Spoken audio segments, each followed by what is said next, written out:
प्रतिभा classes Bikaner के अंदर बहुत बहुत हार्दिक स्वागत है अभिनंदन। मैं मुकेश कुमार आप सभी के लिए फिर से एक जबरदस्त मैराथन क्लास लेके आया हूँ। इस वीडियो के अंदर हम लोग 14वीं और 15वीं प्रश्नावली दो प्रश्नावली को फुल डिटेल में चर्चा करेंगे। फुल डिटेल का मतलब ये है कि जैसे मतलब गहराई से उन्हीं प्रश्नों के बारे में चर्चा करेंगे जो परीक्षा की दृष्टि से मोस्ट इंपोर्टेंट है। ठीक है, तो आप सभी को जमकर इस वीडियो को देखना है और मेरी आप सभी से दिल से एक ही प्रार्थना है कि इस वीडियो को ज्यादा से ज्यादा शेयर करें। आप जितने ज्यादा बच्चों को शेयर करोगे उतना ही इस प्रतिभा क्लास टीम के जो लोग हैं, जो हम टीचर्स लोग हैं, उन सभी को बहुत ही प्रसन्नता होगी। ठीक है, तो मैं स्टार्ट करूंगा। अब 14वीं प्रश्नावली है जिसका नाम है हमारे पास में सांख्यिकी। अब इसमें हम लोग क्या क्या पढ़ेंगे वो आपको मैं एक बार बता देता हूँ। ठीक है, इसके अंदर क्या क्या पढ़ेंगे, क्या चीज मोस्ट है, बस उसी को पढ़ेंगे, कचरे को बिल्कुल नहीं पढ़ेंगे। क्यों? क्योंकि परीक्षा नजदीक है और मैराथन क्लास का मतलब होता है एकदम जो मोस्ट है, परीक्षा की दृष्टि से पूरी जानकारी आपको दी जाएगी। और मैं आपको सिर्फ इतना ही कह सकता हूं कि अगर आपने इस वीडियो को देख लिया ना, ये रामबाण है। रामबाण का मतलब समझते हो क्या?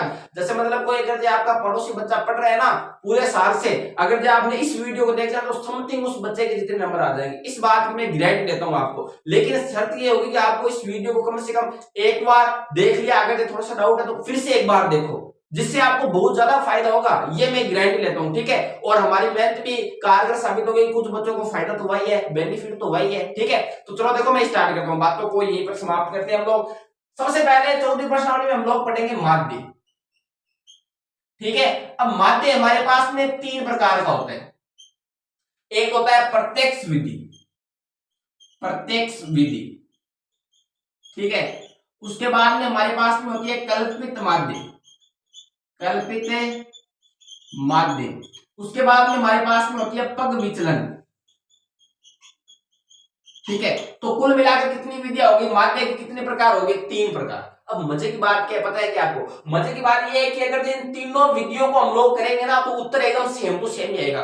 चाहे तो आप प्रत्यक्ष विधि से करो, चाहे तो कल्पित माध्य से करो, चाहे तो पग विचलन विधि से करो माध्य को। तो माध्य की तीन विधियां और इन तीनों विधियों को आराम से चर्चा करेंगे हम लोग। आपको मैं गारंटी लेता हूं आराम से समझ में आएगा सब कुछ, ध्यान से देखना है। ठीक है, तो 14.1 का काम हमारे पास में ये है 14.1।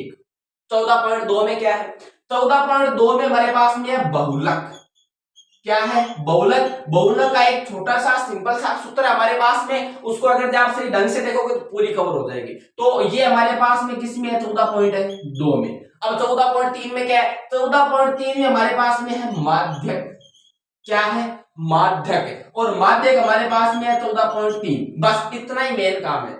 अब इन सबका अगर आपने सही ढंग से पढ़ लिया तो हमारे पास में 14.4 में एक ही चीज बचती है, वो बचता है ग्राफ।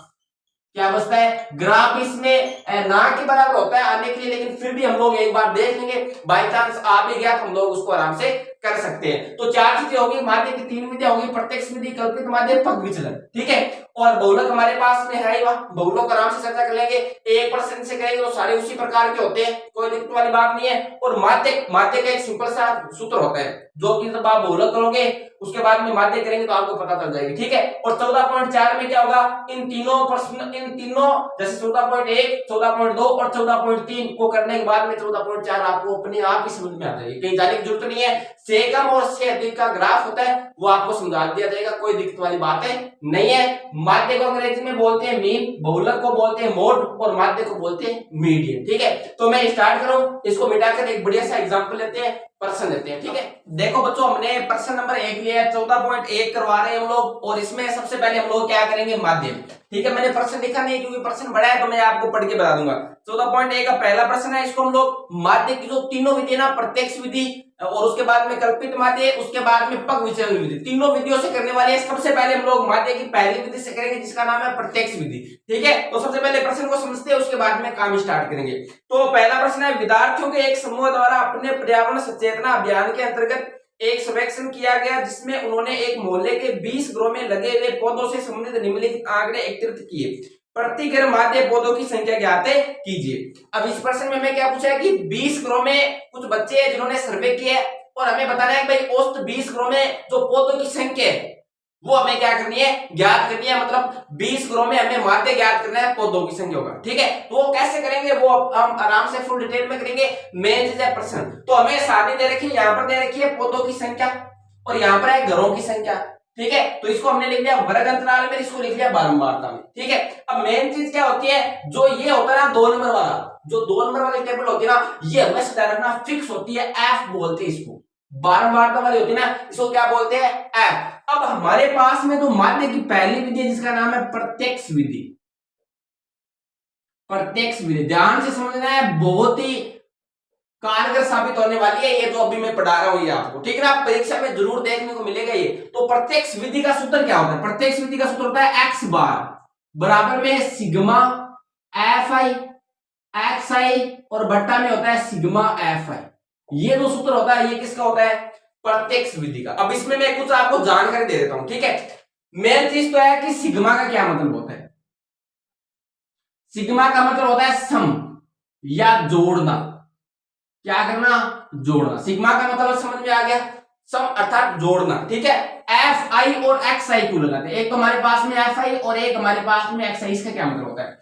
एफ आई का मतलब होता है कि ये हमारे पास में F1 है, ये मान लीजिए F2 है, ये मान लीजिए F3 है, तो ये 1 2 3 F लगाएंगे, इसमें टाइम बर्बाद होगा।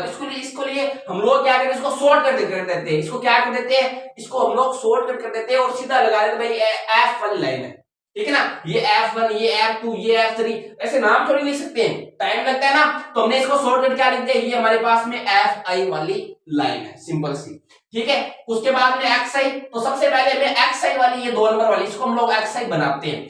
Xi बनाने का हमारे पास में एक सूत्र होता है, क्या सूत्र होता है, मैं लिखता हूं आपको ध्यान से देखो। Xi बनाने का क्या सूत्र होता है, Xi बनाने का सूत्र होता है निम्न सीमा प्लस में ऊपरी सीमा, ऊपरी सीमा बट्टा में होता है 2, ठीक है। देखो बच्चों ध्यान से समझोगे तभी समझ में आएगी, मैं दोबारा समझा देता हूं आपको। ये एफ आई होती है, ये एक्स आई होती है, उसके बाद में हम लोग क्या करते हैं कि एफ आई और एक्स आई को गुणा करते हैं, मतलब ये हमारे पास में हो जाती है एफ आई और ये हमारे पास में हो जाती है एक्स आई। तो सबसे पहले हमें एक्स आई निकालनी पड़ेगी, और एक्स आई निकालने का तरीका क्या होता है कि इन दोनों को जोड़ो, ये होती है निम्न सीमा और ये होती है ऊपरी सीमा, ठीक है। इसको और इसको क्या करेंगे, जोड़ेंगे, उसके बाद में 2 का भाग देंगे, सेम टू सेम ही इसको और इसको जोड़ेंगे, निम्न सीमा और ऊपरी सीमा, और 2 का क्या करेंगे, भाग देंगे। तो कैसे जोड़ेंगे, देखो सारे ध्यान से, 0 में 2 को जोड़ेंगे तो 2 ही होगा, और 2 में 2 का भाग देंगे तो कितना हो जाएगा, 2 में 2 का भाग देंगे 1 2 2 कितना हो जाएगा, 1 हो जाएगा। देखो मैं यहाँ पर करके बताता हूँ, निम्न सीमा हमारे पास में कितनी है 0, प्लस है तो प्लस, ऊपरी सीमा कितनी है 2 और बट्टा में कितना है 2। जब 0 को 2 में जोड़ेंगे तो 2 ही होगा, और बट्टा में 2 2 एकम 2 कितना आ गया 1, मतलब इसमें और इसको जोड़कर 2 का भाग देना। देखो हमने यहाँ पे क्या कितना आ गया 1, उसके बाद में यहाँ पे देखो 2 और 4 कितना हो गया 6, भाई 2 और 4 6 तो हो गया। मैं यहाँ पे कर रहा हूँ 2 प्लस 4 बट्टा में कितना हो गया, 2 और 4 कितनी होगी 6 बट्टा 2, इसको काटेंगे तो कितना आ जाएगा हमारे पास में 3 आ जाएगा। तो यहाँ पर हमारे पास में कितना आ गया 3 आ गया।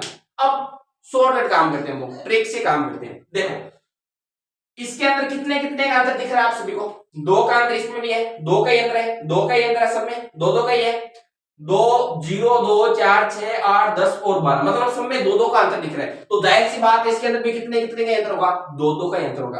1 के बाद में 3 है, अब 1 के बाद में कितना आएगा, 1 के बाद में 3, 3 के बाद में 2 का अंतर, यानी कितना हो गया 5, 5 के बाद कितना हो जाएगा 7, 7 के बाद कितना हो जाएगा 9, 9 के बाद कितना हो जाएगा 11, और 11 के बाद में कितना हो जाएगा 13। फिक्स बात है, ठीक है। अब देखो यहां से आगे आप तो जोड़ नहीं सकते हो।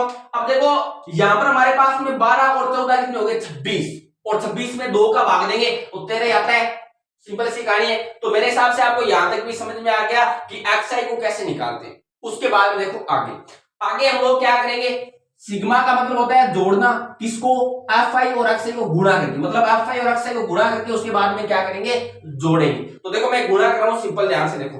तो सबसे पहले हम लोग क्या करेंगे, 1 को 1 से गुणा करेंगे तो हमारे पास में कितना हो जाएगा, 1 को 1 से गुणा करेंगे तो हमारे पास में हो जाएगा 1, उसके बाद में 2 को 3 से गुणा करेंगे तो हमारे पास में हो जाएगा 6, उसके बाद में 1 को 5 से गुणा करेंगे तो हमारे पास में हो जाएगा 5, 5 को 7 से गुणा करेंगे तो 5 से 35, उसके बाद में 9 को 6 को 9 से गुणा करेंगे तो हमारे पास में हो जाएगा 54, उसके बाद में 2 को 11 से गुणा करेंगे तो हमारे पास में हो जाएगा 22, और उसके बाद में 3 को 13 से करेंगे तो हो जाएगा 13 13 13 39। उसके बाद में हम लोगों को क्या करना है, एक को सिग्मा एफ आई एक्स आई वाली जो लाइन है ना इसको जोड़नी, भाई ये टोटल कितनी हुई हमारे पास में, ठीक है। और एक हम लोग इसको जोड़ेंगे, इसको इसमें दिया ना कि एक तो सिग्मा एफ आई वालों को जोड़ना है, और एक यहां पर दे रखा है कि sigma sigma F I X I वालों को जोड़ना है, कि यहां पर हमारे पास में कितना हुआ है। तो ये हमारे पास में काउंट किया हुआ है, काउंट करेंगे तो टाइम लगेगा, आप जोड़ लेना, ठीक है। तो ये हमारे पास में काउंट किया हुआ है, तो मैं आपको बता देता हूं यहां पर ये हमारे पास में है 20, और जब हमने इसको काउंट किया तो ये हमारे पास में होता है 160, ठीक है। मेरे हिसाब से इतना ही होगा, 160 ये होता है, और ये हमारे पास में होता है 120, ठीक है। हम लोग जोड़ने में टाइम बर्बाद नहीं करेंगे क्योंकि सिंपल है, ये तो आप जोड़ भी सकते हो, इनको भी आप जोड़ सकते हो। तो ये हो गया 160 और ये हो गया 120। अब सिंपल आपको क्या करना है, यहाँ पर मान रखना है, तो मान भी आप रख सकते हो। सिग्मा एफ आई एक्स आई का मान कितना है 160, तो यहाँ पर हो जाएगा 160 बट्टे में सिग्मा एफ आई का मान कितना है 20, तो यहाँ पर हो जाएगा 20, ठीक है। उसके बाद में एक जीरो से एक जीरो कट गया, एक जीरो से एक जीरो कट गया। अब हमारे पास में कितना आ गया 100, अब हमारे पास में आ गया ऊपर तो 16 और बट्टे में कितना हो गया 2। अब इसका भी भाग दे लो, कितना हो जाएगा ये हमारे पास में 8 हो जाएगा, ठीक है। अब देखो यहां से हम लोग आगे काम करते हैं।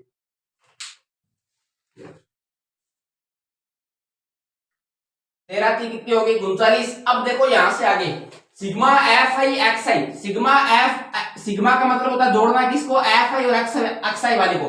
तो एफ आई और एक्स आई वाले को जोड़ेंगे ना, इसको काउंट करेंगे ना, तो आप काउंट कर सकते हो आराम से, ठीक है। मैंने काउंट किया हुआ है, क्योंकि टाइम लगेगा जब हम लोग आराम से काउंट करेंगे, तो आप लोग इसको काउंट कर लेना। जब आप इसको काउंट करोगे तो ये हो जाएगा 162, ठीक है। और उसके बाद में जब हम लोग इसको काउंट करेंगे तो ये हमारे पास में होता है सिग्मा एफ आई, तो इसका मान हमारे पास में हो जाएगा 20। अब ये जो मान है ये सिंपल यहाँ पर रखना है, तो मैं ये मान यहाँ पर रख रहा हूं। तो हमारे पास में सिग्मा एफ आई एक्स आई का मान कितना है, सिग्मा एफ आई एक्स आई का मान है 162, मतलब इसका जो मान है वो कितना है 162 है। और उसके बाद में सिग्मा एफ आई का मान कितना है, सिग्मा एफ आई का मान है 20, तो यहाँ पर हो जाएगा 20। अब इसको काट लो, आप आराम से काट सकते हो, 2 के पाटे से काट दो।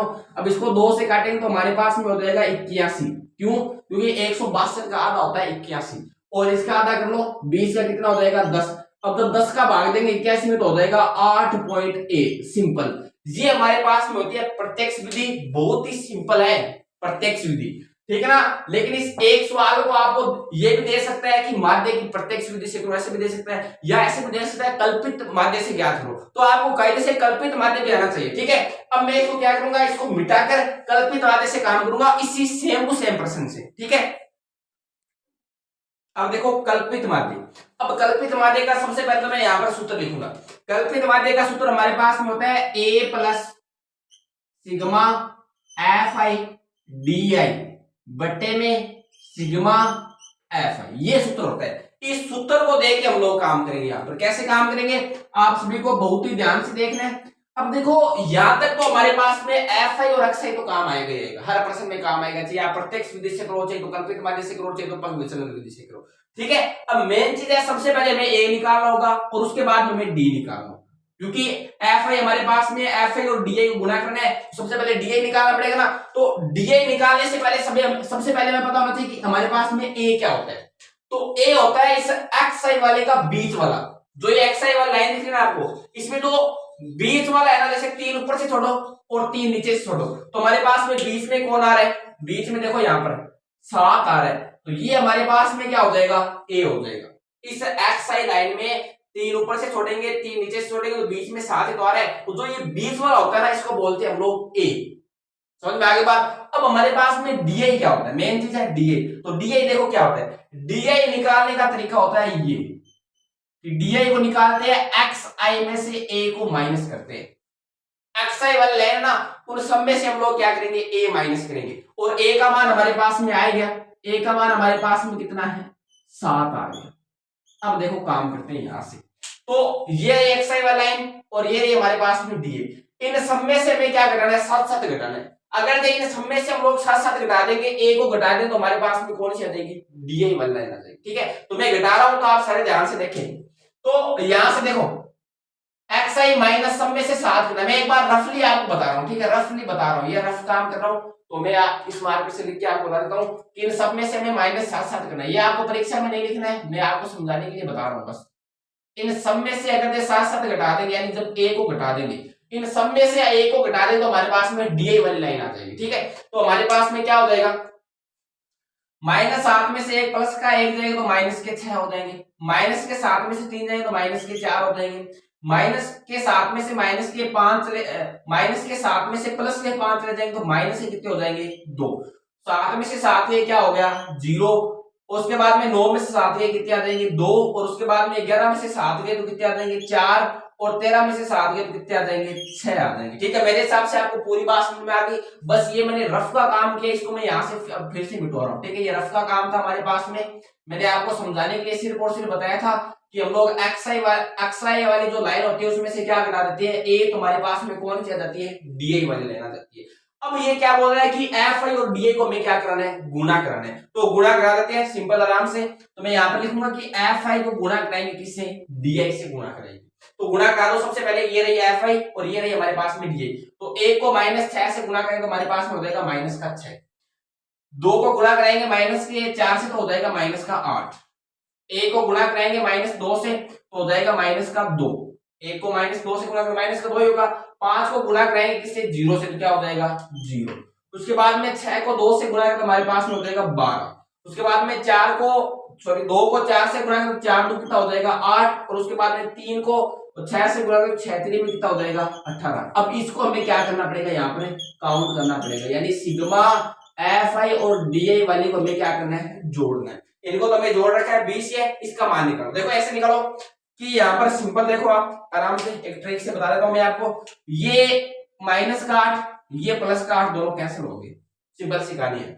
उसके बाद में ये देखो -6 और -2 माइनस कितने हो गए 8। अब 12 में से 8 गए तो पीछे कितने बचेंगे 4 तो बचेंगे हमारे पास में, थोड़ा सा दिमाग रखो 4 तो बचेंगे भाई। -6 और -2 माइनस कितने हो गए 8। ये -8 इस प्लस के 12 में से तो काटेंगे, सबको जोड़ तो रहे हैं, तो पीछे हमारे पास में 4 बचेगा, ये 4 और ये 18 हमारे पास में टोटल कितने हो जाएंगे 22 हो जाएंगे। आप आराम से जोड़ सकते हो, इसमें कोई बड़ी बात नहीं है। ठीक है, अब यहाँ पर सिंपल आपको मान रखना है, तो मैं मान रख रहा हूँ ए का मान हमारे पास में 7 था प्लस उसके बाद में sigma F I D A का मान हमारे पास में 22 है, तो मैं इसकी जगह लिखूंगा 22 और बटे में सिग्मा एफ आई का मान हमारे पास में कितना है 20, तो यहाँ पर मैं रखूंगा 20।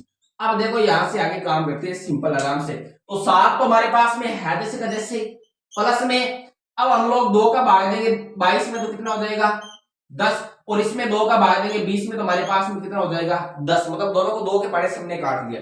अब ये 7 है जैसे का जैसे, प्लस में 10 का भाग 11 में तो हो जाएगा 1.1, और जब 7 के साथ 1.1 को जोड़ेंगे 7 के साथ 1.1 को जोड़े तो हमारे पास में हो जाएगा 8.1। अगर आपको याद हो तो पीछे वाले जो प्रत्यक्ष विधि हमने की थी उसमें भी उत्तर 8.1 किया था। ठीक है, तो हमने कल्पित माध्य को आराम से कर लिया है। अब हम लोग करेंगे अगली जो विधि हमारे पास में कौन सी है पग विचलन। मैं इसको मिटाता हूं, उसके बाद में उसको हल करके बताता हूं। अब देखो हम लोग पग विचलन का सबसे पहले तो सूत्र लिखते हैं ताकि हमें पता चले हमें क्या क्या काम करना है। तो सबसे पहले जो पग विचलन विधि का सूत्र होता है वो होता है A plus sigma F I U I बट्टा में सिग्मा एफ आई और इस कोष्टक में गुणा में हमारे पास में होता है एफ। ये हमारे पास में सूत्र होता है पग विचलन विधि का। ठीक है, अब देखो यहाँ पर सबसे पहले ए का मान हमारे पास में है, ए का मान हमें अभी निकाला है। ए का मान हमारे पास में कितना था 7, तो ए के मान की हमें बिल्कुल टेंशन नहीं है। अब हमारे पास में मान आया एक नया एच। एच का क्या मतलब होता है, एच का मतलब होता है वर्ग अंतराल। एच का क्या मतलब होता है वर्ग अंतराल। तो इसमें आपको वर्ग ये है हमारे पास में, ये वर्ग के रूप में दिए हुए हैं। तो ये जो वर्ग अंतराल है इनके अंदर अंतर कितने कितने का ये हमें बताना है। तो यहाँ पर आपको अंतर कितने कितने का दिख रहा है सब में, तो देखो 2-2 का अंतर दिख रहा है, तो एच वही होता है। तो इसमें जो वर्ग अंतराल होता है तो हमारे पास में एच का मान कितना आ गया 2 मान आ गया। अब हमारे पास में ए का मान आ गया, एच का मान आ गया, तो यू का मान निकालना है। तो यू का मान क्या होता है देखो शांति से, यू हमारे पास में होता है जो डी होता है ना उसमें किसका मान भाग देना होता है एच का भाग देना होता है। जो डी होता है ना उसमें एच का भाग देना है, वह हमारे पास में होता है यूआई। और डी आपको पता है हमारे पास में निकाला हुआ है, ये रहा हमारे पास में डी, यही तो है डी वाला लाइन। इन सब में किसका भाग देना है एच का भाग देना, और एच हमारे पास में कितना है 2 है। बस ये हमारे पास में अल्टीमेटली यहाँ पर काम करना है। तो यहाँ पर डी में किसका भाग देंगे एच का, और एच हमारे पास में 2 है, यानी -6 में 2 का भाग देंगे तो -3 हो जाएगा, -4 में 2 का भाग देंगे तो -2 हो जाएगा, और उसके बाद में माइनस के 2 में 2 का भाग देंगे तो माइनस का 1 हो जाएगा, 0 में 2 का भाग देंगे तो 0 हो जाएगा, 2 में 2 का भाग देंगे तो 1, 4 में 2 का भाग देंगे तो 2, 6 में 2 का भाग देंगे तो कितना हो जाएगा 3। ये हमारे पास में हो गया यूआई। यूआई निकालने का क्या तरीका है कि डीआई में किसका भाग देना है, सॉरी ये रहा डीआई में किसका भाग देना है, एच का भाग देना है, यूआई बराबर में डीआई बटा एच, ये आपको ध्यान रखना पड़ेगा। ठीक है, अब हमें क्या करना है कि एफ आई और यूआई को गुणा करना है, तो यहाँ पर गुणा करा दो एफ आई गुणा यूआई, ये रहा यूआई और ये रहा एफ आई, तो सिंपल गुणा कराएंगे। यहाँ पर ए को किससे गुणा कराएंगे, -3 से, तो यहाँ पर हो जाएगा -3। समझ में आ रहा है आप सभी को? ठीक है, मैं अलग पेन से लिख देता हूं। यहां से देखो आगे 2 को गुणा कराएंगे -2 से, तो ये हो जाएगा -4। उसके बाद में 1 को गुणा कराएंगे -1 से, तो ये हो जाएगा -1। उसके बाद में 5 को गुणा कराएंगे 0 से, तो ये हो जाएगा 0। उसके बाद में 6 को गुणा कराएंगे 1 से, तो ये हो जाएगा 6। उसके बाद में 2 को गुणा कराएंगे 2 से, तो ये हो जाएगा 4। और उसके बाद में 3 को गुणा कराएंगे 3 से, तो ये हो जाएगा 9। उसके बाद में हमें क्या करना होता है कि सिग्मा एफ आई यूआई, मतलब सिग्मा का मतलब होता है जोड़ना, तो एफ आई और यूआई वाले को हमें क्या करना है यहाँ पर जोड़ना, तो जोड़ दीजिए। यहाँ पर मैं जोड़ रहा हूं अभी सिग्मा एफ आई यूआई, तो जोड़ दो भाई, टोटल कर दो इनका। तो देखो ऐसे जोड़ दो, मैं करता हूँ -3 और -4 -7, -7 और 1 -8, तो -8 इसमें से निकाल दो 9 में से, तो एक ही तो बचेगा भाई, एक ही तो बचेगा। क्यों? क्योंकि ये -3 -4 -7 कितने हो गए -8, तो 9 प्लस के, तो 9 में से 8 गए तो पीछे एक ही बचेगा। अब इनको जोड़ लो, 4 6 और 4 10, 10 और 1 कितने हो गए 11, तो यहाँ पर इसका जो टोटल है वो कितना हो गया 11। इसमें कोई समझाने वाली बात नहीं, ये तो जोड़ना आप आराम से समझ गए होंगे। अब सिंपल वहां पर मान रखना, तो मैं मान रख रहा हूँ, सारे ध्यान से देखेंगे आप लोग। तो यहाँ पर देखो सबसे पहले ए का मान हमारे पास में कितना है 7, प्लस है तो प्लस, उसके बाद में सिग्मा एफ आई यूआई का मान कितना है 11, तो यहाँ पर हो जाएगा सिग्मा एफ आई यूआई का मान 11 बटे में सिग्मा एफ आई का मान कितना है, सिग्मा एफ आई का मान है 20, तो यहाँ पर रखेंगे 20 और गुणा में एच का मान कितना है हमारे पास में, वर्ग अंतराल है 2 का, तो यहाँ पर रखेंगे 2। अब देखो यहां से आगे 7 प्लस, अब आप इसको काट दो, 1 2 2 10 गुना कितना हो गया 20, 2 के बड़े से काट दिया, ऊपर तो कितना है 11 और बट्टे में कितना है 10, यहां पर हो गया 7 प्लस 10, 10 में 11 में भाग दें तो कितना हो जाएगा 1.1, भाई 10 का तो 11 में भाग देंगे तो 1.1 हो जाएगा, और 1.1 को 7 में जोड़े तो ये हो जाएगा 8.1। अब आप आराम से नोटिस कर सकते हो कि हमने तीनों वीडियो को करके देखा है और सभी में क्या आ रहा है, सेम टू सेम उत्तर आ रहा है। तो ये 1% आपने सही ढंग से समझ लिया ना, तो तीनों वीडियो में से कोई सी भी विधि दे आप आराम से उसको हल कर सकते हो। अब 14.1 में 1% मोस्ट इंपोर्टेंट है, उसको मैं और कराता हूं यहाँ पर, ठीक है, इसको मिटाकर। अब देखो बच्चों, मैंने जो 14.1 में प्रश्न लिए इसके ऊपर मैं 2-3 स्टार लूंगा, क्योंकि ये प्रश्न परीक्षक दृष्टि से मोस्ट इंपोर्टेंट है। अगर तो मैं चाहता तो उस 1% में कहानी खत्म कर सकता था, क्यों? क्योंकि उस प्रश्न में मैंने आपको तीनों विधियां बता दी थी और हर प्रश्न उसी वैरायटी का है, उसी तरीके से करना है, बस संख्या चेंज हो जाएगी, कोई दिक्कत वाली बात नहीं है, तरीका हमारे पास वो एक ही रहता है। अब ये प्रश्न मैंने इसलिए लिया क्योंकि यहाँ पर देखो एक एफ, जैसे मैं प्रश्न पढ़ता हूँ उसके बाद बताऊंगा ये प्रश्न मोस्ट इंपोर्टेंट क्यों है। तो प्रश्न निम्नलिखित बंटन एक मोहल्ले के बच्चों के दैनिक जेब खर्च दर्शाती है। माध्य जेब खर्च 18 रुपए, तो लुप्त बारंबारता एफ, मतलब ऐसा प्रश्न इस प्रश्नों में एक है जिसमें हमें एफ का लुप्त जो बारंबारता एफ है उसका मान ज्ञात करना है, इस एफ का मान ज्ञात करना है, इसलिए प्रश्न अपने आप में बहुत ही मोस्ट इंपोर्टेंट हो जाता है। ठीक है, तो इस प्रश्न को आप सारे ध्यान से देखेंगे। तो सबसे पहले इसको आप तीनों विधियों में से चाहो उस विधि से कर सकते हो। मैं इस विधि को करूंगा जो हमारे पास में माध्य है, मैं इसको किस विधि से करूंगा, प्रत्यक्ष विधि से करूंगा मैं इसको। आप चाहो तो उस विधि से भी कर सकते हो, कोई दिक्कत वाली बात नहीं है, वही तरीका होता है हमारे पास में करने का। तो प्रत्यक्ष विधि हमारे पास में क्या होती है, सिग्मा बार बराबर में सिग्मा एफ आई एक्स आई बट्टा में सिग्मा एफ आई। अब हमारे पास में ये जो 2 नंबर वाली लाइन होती है, ये आपको पता है, ये हमारे पास में एफ आई वाली होती है, जो 2 नंबर वाली लाइन होती है एफ आई वाली होती है। अब हमें निकालनी क्या है, एक्स आई वाली, तो ये होती है हमारे पास में एक्स आई वाली लाइन। और एक्स आई वाले हमें पता है कि निम्न सीमा प्लस ऊपरी सीमा दोनों को जोड़कर 2 का भाग देंगे तो हमारे पास में कौन सी हो जाएगी, एक्स आई वाली लाइन। अभी मैंने बताया था एक्स आई का सूत्र क्या होता है, निम्न सीमा प्लस में ऊपरी सीमा, और इसमें अंदर किसका भाग देंगे 2 का। उसी प्रकार इनको जोड़ लेंगे, ये निम्न सीमा होगी, ये ऊपरी सीमा होगी, यानी 11 प्लस में कितना हो जाएगा 13 और बट्टा में कितना हो गया 2। 11 और 13 हमारे पास में हो जाएगा 24 और बट्टा में कितना हो गया 2, और 2 का भाग जब 24 में देंगे तो हमारे पास में कितना हो जाएगा 12 हो जाएगा। मतलब इन दोनों को जोड़कर किसका भाग देना है 2 का, तो 2 का देंगे इन दोनों को जोड़कर तो हमारे पास में कितना होता है 12 होता है। अब इनको भी जोड़ सकते हो आप, वरना मैंने आपको पिछले वाले में बताया था कि इनके अंदर अंतर कितने कितने का है, 11 के बाद में 13, 13 के बाद में 15, 15 के बाद में 17, तो सब में 2-2 का अंतर है, तो जाहिर सी बात है इनके अंदर भी कितने कितने का अंतर होगा 2-2 का अंतर होगा। तो 12 के बाद में कितने आ जाएंगे 14, 14 के बाद में 16, 16 के बाद में 18, ठीक है, 18 के बाद में हमारे पास में हो जाएंगे 20, 20 के बाद हमारे पास में हो जाएंगे 22, और 22 के बाद हमारे पास में हो जाएंगे 24। सिंपल सी कहानी है। अब एक्सपेरिमेंट तौर के आधार पर मैं आपको करके बताता हूं, देखो इनको जोड़ दो, 25 और 23 हमारे पास में होते हैं 48, 25 और 23 कितने होते हैं 48, और 48 में जब 2 का भाग देंगे तो कितने आते हैं 24 ही आते हैं। तो ये ट्रिक होती है ना, इनको जोड़ेंगे 2 का भाग देंगे तो टाइम लगता है, ऐसे सिंपल हो जाता है, ठीक है। अब हमें क्या करना है कि एफ आई और एक्स आई को गुणा करना है, तो यहाँ पर लिखा है ना एफ आई गुणा में एक्स, बीच में किसी का चिन्ह नहीं, इसका मतलब गुणा का ही है, तो यहाँ पर हो जाएगा एफ आई और एक्स आई। अब गुणा करा दो, 12 संख्या होती है 84, ठीक है, उसके बाद में 14 छक्की भी कितनी होती है 84 होती है, ठीक है, इसके लिए आपको पढ़े याद होने चाहिए।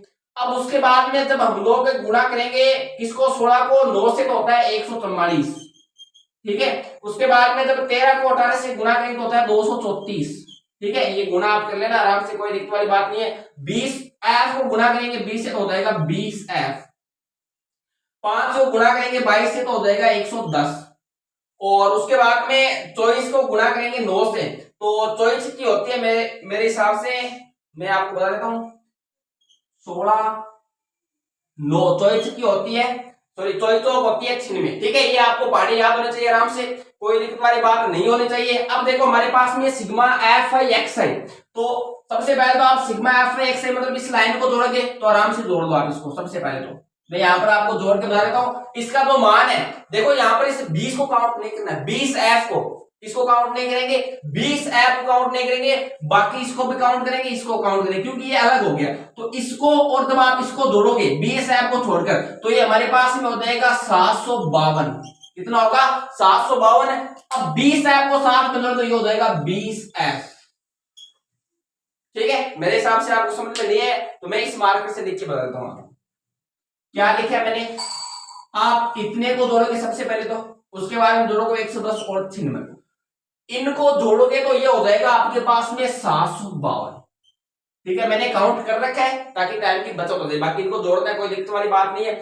उसके बाद में इनको जोड़ने के बाद में प्लस के 20 एफ यहाँ पर जोड़ देंगे, ये हो जाएगा प्लस का 20 एफ, सिंपल एकदम, ठीक है। उसके बाद में इनको जोड़ दो आप, तो इनको जोड़ोगे आराम से, तो यहाँ पर जोड़ सकते हो, ठीक है, मैं लाइनें बना देता हूँ सही से, आप आराम से ले दोगे, पुट ले दोगे परीक्षा में, बहुत ही अच्छी सारणी बनानी है, एकदम सीधी लिखी खींचनी है। अब देखो यहाँ पर इनको जोड़ दो, मैं जोड़ के बता देता हूँ आपको, 7 और 6 हमारे पास में हो जाते हैं 13, 13 और 9 हमारे पास में हो जाते हैं 22, 22 और 13 हमारे पास में हो जाते हैं 35, 35 और 5 हो जाते हैं 40, 40 और 4 हो जाते हैं 44, यानी 44 तो ये हो गई हमारे पास में 44, और प्लस में साथ एफ भी है तो यहाँ पर हो जाएगा 44 प्लस एफ, इनकी मैंने काउंटिंग कर दी है। अब ये जो मान है वो सीधा यहाँ पर रखना है, और इसके साथ साथ हमें एक चीज और दे रखी है, जो माध्य दे रखा है हमें, ये देखो माध्य जेब खर्चा वो हमारे पास में कितना है 18, तो ये बात आपको खास करके ध्यान रखनी है, सबसे ज्यादा गलती बच्चे यहीं पर करते हैं, यूं समझो आप, ठीक है। तो देखो यहाँ पर ये माध्य है, एक्स बार का मतलब माध्य है, तो इसका मान हमारे पास में कितना है 18, ये बराबर है जैसे का जैसे ही सिग्मा एफ आई एक्स आई का मान कितना है, सिग्मा एफ आई एक्स आई का मान ये रहा, sigma F I X I 752 plus 20, तो यहां पर हो जाएगा 752 प्लस 20 एफ बट्टा में सिग्मा एफ आई का मान कितना है, तो सिग्मा एफ आई का मान ये रहा सिग्मा, भाई यहां पर ये सिग्मा एफ आई तो है, ये रहा हमारे पास में ये सिग्मा एफ आई का मान होता है, तो ये हमारे पास में कितना है 44 प्लस एफ, तो यहां पर लिख देंगे 44 प्लस एफ। अब इसके बट्टा में कुछ नहीं है तो हम लोग क्या लगा देंगे, 1 लगा देंगे। अब इसको सरल कर लो, जब बराबर का निशान होता है तो तिरछा गुणा करते हैं, तो 18 को किससे गुणा करेंगे 44 प्लस एफ से, तो ये हो जाएगा 18 गुणा 44 प्लस एफ, ठीक है, इसको कोष्टक में लिखना होता है, बराबर तो बराबर, जब एक को इससे गुणा करेंगे तो सेम को सेम आ जाएगा 752 प्लस 20 एफ, ठीक है। अब देखो इसको गुना करते हैं सबसे पहले। तो 18 को 44 से गुना करो। तो जब 18 को 44 से गुना करेंगे तो मैं एक बार आपको गुना करके बता देता हूं ताकि कोई दिक्कत नहीं हो। 8 चौक 32, 3 8 चौक 32 और 3 हो जाएंगे 35। यहां पर हो गए 4 4 2 9 और 7 कितने हो जाएंगे 792 हो जाएंगे। तो जब 18 को 44 से गुणा करेंगे कितने हो जाएगा 792 प्लस तो प्लस 18 को f से गुणा करें तो हमारे पास में हो जाएगा 18f बराबर है। तो बराबर ये हो जाएगा 752 है जैसे का जैसे प्लस में 20f। अब आपको क्या करना है वही पुराना तरीका है कि हमारे पास में जो भाई है उसको तो भाई के पास भेजो और जो बेन है उसको बेन के पास भेजो। अर्थात जो अक्षर है उसको एक साइड में कर दो, जो अक्षर है उसको एक साइड में कर देते हैं। ठीक है, तो यहां पर मैं आगे कर रहा हूं कंटिन्यू।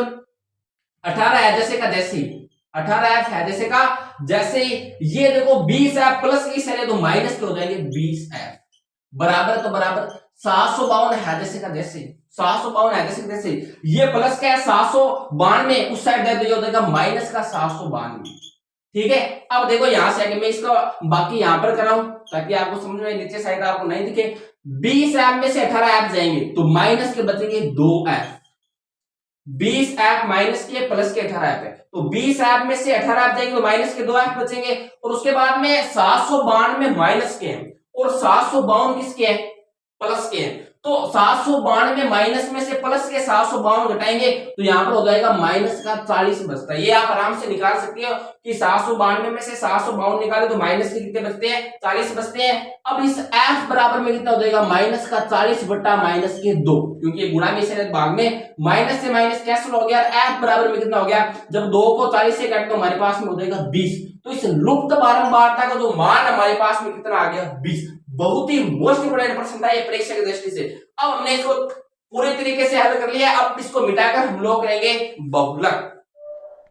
अब देखो जो हमारे पास टॉपिक होने वाला है वह है बहुलक। बहुलक को अंग्रेजी में मोड कहते हैं। बहुलक का मतलब होता है जिसकी बारंबारता सबसे अधिक होती है उसे बहुलक कहते हैं। जिसकी बारंबारता सबसे अधिक होती है उसे क्या कहते हैं बहुलक कहते हैं। अब प्रश्न ये उठता है कि भाई बारंबारता क्या मतलब। बारंबारता का मतलब होता है बार बार आना।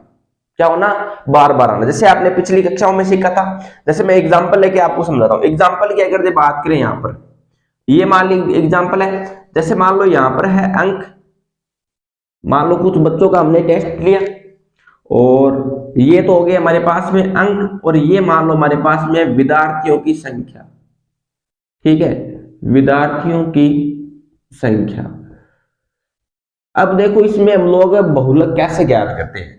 नॉर्मल सा की एग्जांपल लिए जो कि जनरली हम लोग 9वीं 8वीं 7वीं के बच्चों को जब समझाते हैं तो उसमें बहुलक इसी प्रकार से समझाते हैं। ठीक है, एग्जांपल लेते हैं, बाकी काम क्या करना है वो आपको बाद में बताया जाएगा। अब देखो अंक की अगर बात करें, मान लीजिए किसी बच्चे के 0 नंबर आए हैं, किसी के मान लीजिए 1 2 3 4 5 6, ठीक है 7 8 9 और 10 नंबरों तक किसी बच्चे के हैं। 10 नंबरों का हमने टेस्ट लिया। मान लीजिए 0 नंबर एक बच्चे के है, 1 नंबर 2 बच्चे के है, 2 नंबर 2 बच्चों के है, 3 नंबर 4 बच्चों के है, 5 नंबर 5 बच्चों के है। ठीक है, मान लो इस प्रकार से कुछ कुछ नंबर आए हैं। मान लीजिए ये 4 हो गया, ये मान लीजिए हमारे पास में 2 हो गया। अब हमें क्या करना है, बहुलक का क्या मतलब होता है। बहुलक का मतलब होता है जिसकी बारंबारता सबसे अधिक हो। मान लीजिए यहाँ पर हमें दिख रहा है कि 0 नंबर एक बच्चे की है, एक विद्यार्थी की है, उसके बाद में 1 नंबर 2 विद्यार्थी के है। तो इसमें जो सबसे ज्यादा बच्चों के नंबर है वो कौन से है, इसमें जो सबसे ज्यादा नंबर है वो हमारे पास में 5 बच्चों के जो नंबर है वो कितने हैं 4 नंबर है। यानी हमारे पास में जो बहुलक है, जो बहुलक है हमारे पास में, बहुलक कौन सा हो जाएगा हमारे पास में, ये कौन हो जाएगा बहुलक, बहुलक हमारे पास में हो जाएगा 4। कौन हो जाएगा 4, क्योंकि ये 4 जो नंबर है वो सबसे ज्यादा बार आया है। 5 बच्चों के तो भाई 4 नंबर सबसे ज्यादा। अब प्रश्न ये उठता है, मान लीजिए यहां पर भी 5 है, यहां पर भी 5 है, तो हमारे पास में मान लीजिए यहां पर भी 5 है, या मान लीजिए ऊपर भी हमारे पास में सपोज करो क्या है 5, तो ये 3 और 4 दोनों हमारे पास में क्या हो जाएंगे बहुलक हो जाएंगे। कहने का मतलब है कि बहुलक उसे कहते हैं जिसकी बारंबारता क्या हो सबसे अधिक। तो इसमें जो बारंबारता का मतलब होता है बार बार आना। तो यहाँ पर जो हमारे पास में 5 है यानी 5 बच्चों के 4 नंबर है, और सबसे ज्यादा इसमें बड़ा कौन है 5, यानी 5 बच्चों के 4 नंबर सेम टू सेम आ गए, मतलब 5 ये बड़ा हो गया। तो इसमें जो हमारे पास में बहुलक है वो कौन हो जाएगा 4 हो जाएगा। ये हम लोग काम करते हैं 9th क्लास तक। अब ये जो काम है ये है अवर्गीकृत वाले। ये जो काम है वो कौन सा है? अवर्गीकृत वाले हैं। हम लोग जो काम करेंगे वो करेंगे वर्गीकृत वाले। ठीक है, वो वर्गीकृत वाले कैसे करेंगे मैं एग्जांपल लेता हूं, और उससे पहले जो हमारे पास में बहुलक का सूत्र होता है वो भी मैं आपको बता देता हूं। बहुलक का जो सूत्र होता है वो बहुत ही सिंपल होता है। वो हमारे पास में होता है L प्लस कोष्टक में F1 माइनस F0 बट्टा 2F1 minus F0 minus F2 गुणा में क्या हो जाएगा H। ये हमारे पास में होता है बहुलक का सूत्र।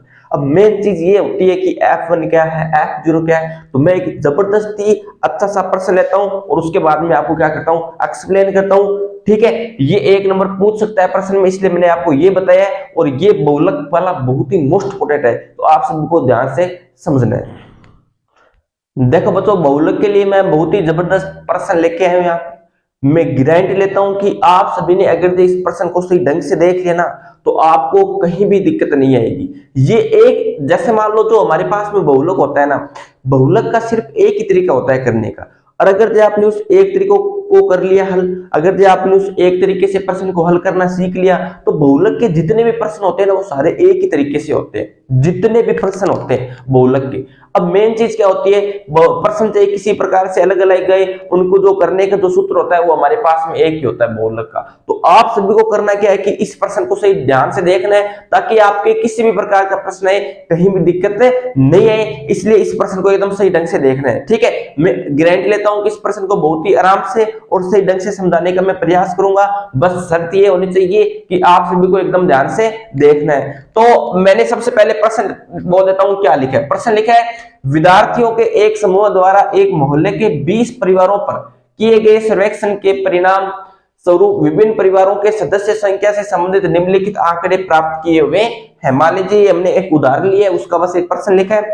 अब मेन चीज ये हमारे पास में एक प्रश्न है, ये है परिवार माप, ये है परिवारों की संख्या। ठीक है, इस प्रकार से प्रश्न आएगा। बहुलक का सूत्र मैंने आपको पहले बता दिया था, एक बार फिर से बता दिया। बहुलक का ये हमारे पास में सूत्र होता है, क्या होता है, L plus F1 minus F0 बट्टा में 2F1 minus F0 minus F2 कोष्टक बंद और गुणा में हमारे पास में होता है H। अब ये L क्या होता है, F1 क्या होता है, सब कुछ बताऊंगा डिटेल में, बने रहो सिर्फ हमारे साथ आप। मेन चीज सबसे पहले इसमें आपको ये देखना है कि हमारे पास में बहुलक वर्ग कौन से। प्रश्न आपको दे दिया, इतना तो प्रश्न देगा ही वो, ये हमारे पास में एक प्रश्न है, इतना प्रश्न देगा। सबसे पहले आपको क्या करना है, उसमें ये देखना है कि हमारे पास में जो बहुलक वर्ग है वो कौन सा होता है। और बहुलक वर्ग कौन सा होता है, बहुलक कौन सा होता है, मैंने आपको पहले बताया था कि जिसकी बारंबारता सबसे अधिक हो। तो इसमें सबसे अधिक बार कौन आ रहा है, 8, यानी ये हमारे पास में क्या हो जाएगा, बहुलक वर्ग। ये हो गया हमारे पास में बहुलक वर्ग। क्यों, क्योंकि 7 8 2 2 1, तो सबसे ज्यादा कौन है, 8, तो बहुलक वर्ग यही तो होगा। और यही तो मैंने आपको पिछली बार बताया था, अभी 1 मिनट पहले। तो ये आपको ध्यान रखना है। ठीक है, मैंने इसको अंडरलाइन कर दिया है। अब देखो यहाँ पर इसको बोलते हैं हम लोग बहुलक वर्ग। बहुलक वर्ग ये आपको खास करके ध्यान रखना है कि ये जो हमारे पास में होता है ये होता है बहुलक वर्ग। ठीक है, अब उसके बाद में आगे की कहानी चालू होती है। कौन सी, कि सबसे पहले हम लोग बात करते हैं कि हमारे पास में L क्या होता है। तो मैं यहां पर लिख देता हूं। तो जो L होता है हमारे पास में वो होता है बहुलक वर्ग की निम्न सीमा। निम्न सीमा कौन सी, ये जो 3 है ये तो है निम्न सीमा, और जो ये 5 है वो हमारे पास में है ऊपरी सीमा। तो 3 को बोलेंगे निम्न सीमा और 5 को बोलेंगे हम लोग ऊपरी सीमा। तो हमारे पास में जो L होता है वो होता है बहुलक वर्ग की निम्न सीमा। निम्न सीमा यहां तक मेरे हिसाब से आप सभी को समझ में आ गया। उसके बाद में अगर आगे की बात की जाए H की बात कर लेते हैं। H हमारे पास में होता है वर्ग अंतराल। क्या होता है, वर्ग अंतराल। उसके बाद में अगर बात करें F1 की, किसकी बात करते हैं, F1। तो जो F1 होता है वह होता है बहुलक वर्ग की बारंबारता। क्या होता है, बहुलक वर्ग की बारंबारता। ये आप सभी को ध्यान में रखना है, बहुलक वर्ग की बारंबारता। अब देखो यहां पर बहुलक वर्ग कौन सा है, ये हमारे पास में, तो बहुलक वर्ग की बारंबारता तो ये 8 ही तो हुआ, तो ये जो हमारे पास में होता है ना 8, इसको बोलते हैं हम लोग F1। उसके बाद में तो बहुलक वर्ग की निम्न सीमा है, जैसे मान लो निम्न सीमा कौन है 3, तो ये हमारे पास में होता है F। उसके बाद में जो H होता है वह होता है हमारे पास में वर्ग अंतराल। वर्ग अंतराल का मतलब क्या होता है कि इनके बीच में अंतर कितने कितने का है, तो अंतर सब में दिख रहा है 1 3 3 5 5 7 7 9 9 11, यानी दो का अंतर है सबके अंदर, यानी H का मान कितना हो जाएगा 2। उसके बाद में मेन चीज क्या है कि भाई F0 क्या है, फिर F0 होता है बहुलक वर्ग की ऊपर वाली बारंबारता। जो ये बहुलक वर्ग है ना, इससे जो ऊपर वाली बारंबारता है ना, ये हमारे पास में क्या होती है F0 होती है। तो मैं लिख देता हूं इस बात को कि बहुलक वर्ग के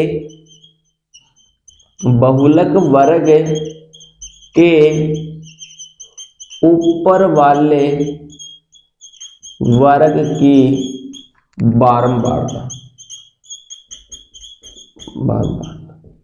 ठीक है। उसके बाद में हम लोग बात क्या करेंगे, चलो ठीक है भाई, F0 हमें समझ में आ गया कि F0 क्या होता है हमारे पास में, जो बहुलक वर्ग होता है इससे जो ऊपर वाले वर्ग की जो बारंबारता होती है वह हमारे पास में क्या होती है F0 होती है। तो F0 भी आपको समझ में आ गया। वैसे भी जनरली पता है कि ये F1 है, तो F1 से ऊपर क्या आता है F0 ही तो आएगा भाई, 1 से पहले क्या आएगा 0, सिंपल सी कहानी है। उसके बाद में देखो आगे कि ये जो 2 है ये हमारे पास में क्या है। उसके बाद में बात करेंगे किसकी, F2 की, L की बात कर ली, F1 की बात कर ली, F0 की बात कर ली, H की बात कर ली। अब बात करेंगे F2 की कि ये हमारे पास में कौन है। जैसे वो एक गाना है ना कि कौन है तू कहां से तू आया, वही बात है कि हमारे पास में F2 क्या है। तो इसके बारे में देखो चर्चा करते हैं। तो जो F2 होता है वह होता है हमारे पास में बहुलक वर्ग के, जो ये बहुलक वर्ग है ना, इससे जो बाद आने वाला जो वर्ग है ना, इसकी बारंबारता मैं एक बार लिखता हूं, उसके बाद में आपको बताता हूं कि बहुलक वर्ग के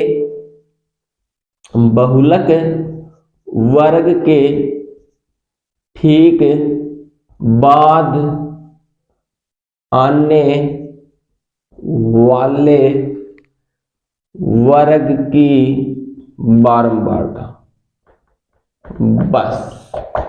तो देखो बहुलक वर्ग ये था, इसके ठीक बाद आने वाले वर्ग की बारंबारता तो ये 2 ही है भाई। तो जाहिर सी बात है ये हमारे पास में क्या हो जाएगा F2 हो जाएगा। और वैसे भी आप लोगों को समझ में कि जो बहुलक वर्ग की बारंबारता होता है वह F1 हो गया, तो F1 से ऊपर तो F0 होगा, और F1 के बाद में क्या होगा F2 होगा। तो ये जो बातें हैं ये सभी आपको पता होनी चाहिए। अब मेरे हिसाब से आप सभी को इतनी बात समझ में आ गई कि कौन सा L होता है, कौन सा F1 होता है, कौन सा F0 होता है, कौन सा H होता है, कौन सा F2 होता है। तो इन बातों की जानकारी आप सभी को आराम से हो गई होगी। अब कुछ नहीं करना है, बस सिंपल मान रखना है, ठीक है। तो देखो मैं यहां से स्टार्ट करूंगा। सबसे पहले हमारे पास में L का मान क्या है, L का मान हमारे पास में है 3, तो मैंने यहां पर लिख दिया 3 सिंपल। उसके बाद में हमारे पास में H का मान क्या है, तो भाई H का मान रख दो। तो जो H का मान हमारे पास में है वह है वर्ग अंतराल, और वर्ग अंतराल कितने कितने का सम में 2 का। उसके बाद में F1 का मान कितना है, उसके बाद में F2 का मान कितना है, उसके बाद में F0 का मान कितना है। तो इन सब की भी चर्चा कर लेते हैं। F1 का मान हमारे पास में भाई 8 है, F2 का मान हमारे पास में 2 है, और उसके बाद में F0 का मान हमारे पास में 7 है। बस जितने मानों की हमें जरूरत होती है उन सबको मैंने यहाँ पर लिख लिया। अब अगर आप चाहो तो इसको उतार सकते हो इतना, ठीक है। मैं एक बार इसको यहाँ से मिटो देता हूँ, तो इसको मैं यहाँ से मिटो देता हूँ ताकि हम लोग आगे का काम में कर सके कंटिन्यू। अब देखो हमारे पास में बहुलक का जो सूत्र होता है वो लिखा हुआ है, मैं एक बार यहाँ से फिर से लिख देता हूँ। तो हमारे पास में बहुलक का सूत्र लगा देते हैं भाई। जो बहुलक का सूत्र होता है वो मैं यहाँ पर लिख रहा हूँ, ठीक है। वो होता है L plus F1 minus F0 बट्टा 2F1 minus F0 minus F2, और गुणा में हमारे पास में क्या हो जाएगा H। अब देखो यहां से आगे L का मान हमारे पास में कितना है, L का मान हमारे पास में है 3, तो यहां पर हो जाएगा 3 प्लस मैं यहाँ पर कोष्टक लगा देता हूं। 3 प्लस छोटा कोष्टक लगाओ बड़ा कोष्टक लगाओ, उससे कोई फर्क नहीं पड़ेगा, बस आपका जो उत्तर है वो सही होना चाहिए, तरीका है वो सही होना चाहिए, बस मेन चीज यही है। F1 का मान हमारे पास में क्या है, F1 8 minus F1 8 minus F0 हमारे पास में है 7 बट्टा 2 है, जैसे बीच में किसी का चीज इसका मतलब गुणा का है। F1 का मान हमारे पास में कितना है 8 माइनस F0 का मान 7 माइनस F2 का मान कितना है हमारे पास में 2 और गुणा में H वर्ग अंतराल कितने कितने का था हमारे पास में 2 2 का था। समझ में आ रहा है मेरे हिसाब से। अब देखो यहां से आगे काम करते हैं। अगर तो यहां से आगे की बात करें तो 3 तो है, जैसे प्लस है तो प्लस, कोष्टक है तो कोष्टक। 8 में से 7 गया 1 बट्टा में 2 8 कितना हो गया 16 माइनस है तो माइनस। देखो बच्चों यहां पर ऐसे काम करना है आपको, माइनस के 7 और माइनस के 2, माइनस के 7 माइनस के 2 माइनस के 9, तो ये हो गए माइनस के 9 और गुणा में हमारे पास में है 2। ठीक है, यहां से देखो आगे मैं काम कर रहा हूं। अब देखो यहां से आगे 3 है, जैसे इसको छेड़ना ही नहीं है, प्लस है तो प्लस। अब देखो यहां पर 2 को अंदर गुणा कर लो, 1 को 2 से गुणा करेंगे तो कितना हो जाएगा 2 बट्टे में 16 में से 9 गए, पीछे कितने बचेंगे भाई 16 में से 9 गए तो पीछे हमारे पास में बचेंगे 16 में से 9 गए तो पीछे बचेंगे हमारे पास में कितने बचेंगे 7 बचेंगे। कितने बचेंगे 7 बचेंगे। ठीक है, अब देखो यहां से आगे काम करते हैं। अब हम लोग क्या करेंगे कि 7 का भाग किसके अंदर देंगे 2 के अंदर देंगे, बस यही काम करना है। ठीक है, मैं एक बार कन्फर्म भी कर लेता हूं। अब देखो यहां से आगे काम क्या करना है कि 7 का भाग किस में देंगे 2 में देंगे। अब 7 का भाग 2 में देंगे तो मैंने देख के चेक कर लिया, आप आराम से दे सकते हो कितना होगा 0.28 और जब इसको जोड़ेंगे तो ये हो जाएगा 3.28। ये मैंने मान निकाल लिया था पहले ही, ताकि जब हल करें तब हमारे पास में टाइम की क्या हो जाए बचत हो जाए। मेरे हिसाब से आप सभी को पूरी कहानी समझ में आई होगी। ये हमारे पास में होता है बहुलक का काम। यहां तक आप सभी को समझ में आ गया होगा तो आपका जो बहुलक का प्रश्न आएगा वो परीक्षा में कतई ही गलत नहीं होगा। अब हम लोग करेंगे अगला जो हमारे पास में टॉपिक है वो कौन सा है माध्यक वाला। अब देखो बच्चों जो हमारे पास में अगला टॉपिक होने वाला है उसका नाम है माध्यक। माध्यक को अंग्रेजी में बोलते हैं मीडियन। अब जाहिर सी बात है अंग्रेजी से हमें कुछ लेना नहीं है, फिर भी मैंने आपको नॉलेज के लिए बता दिया।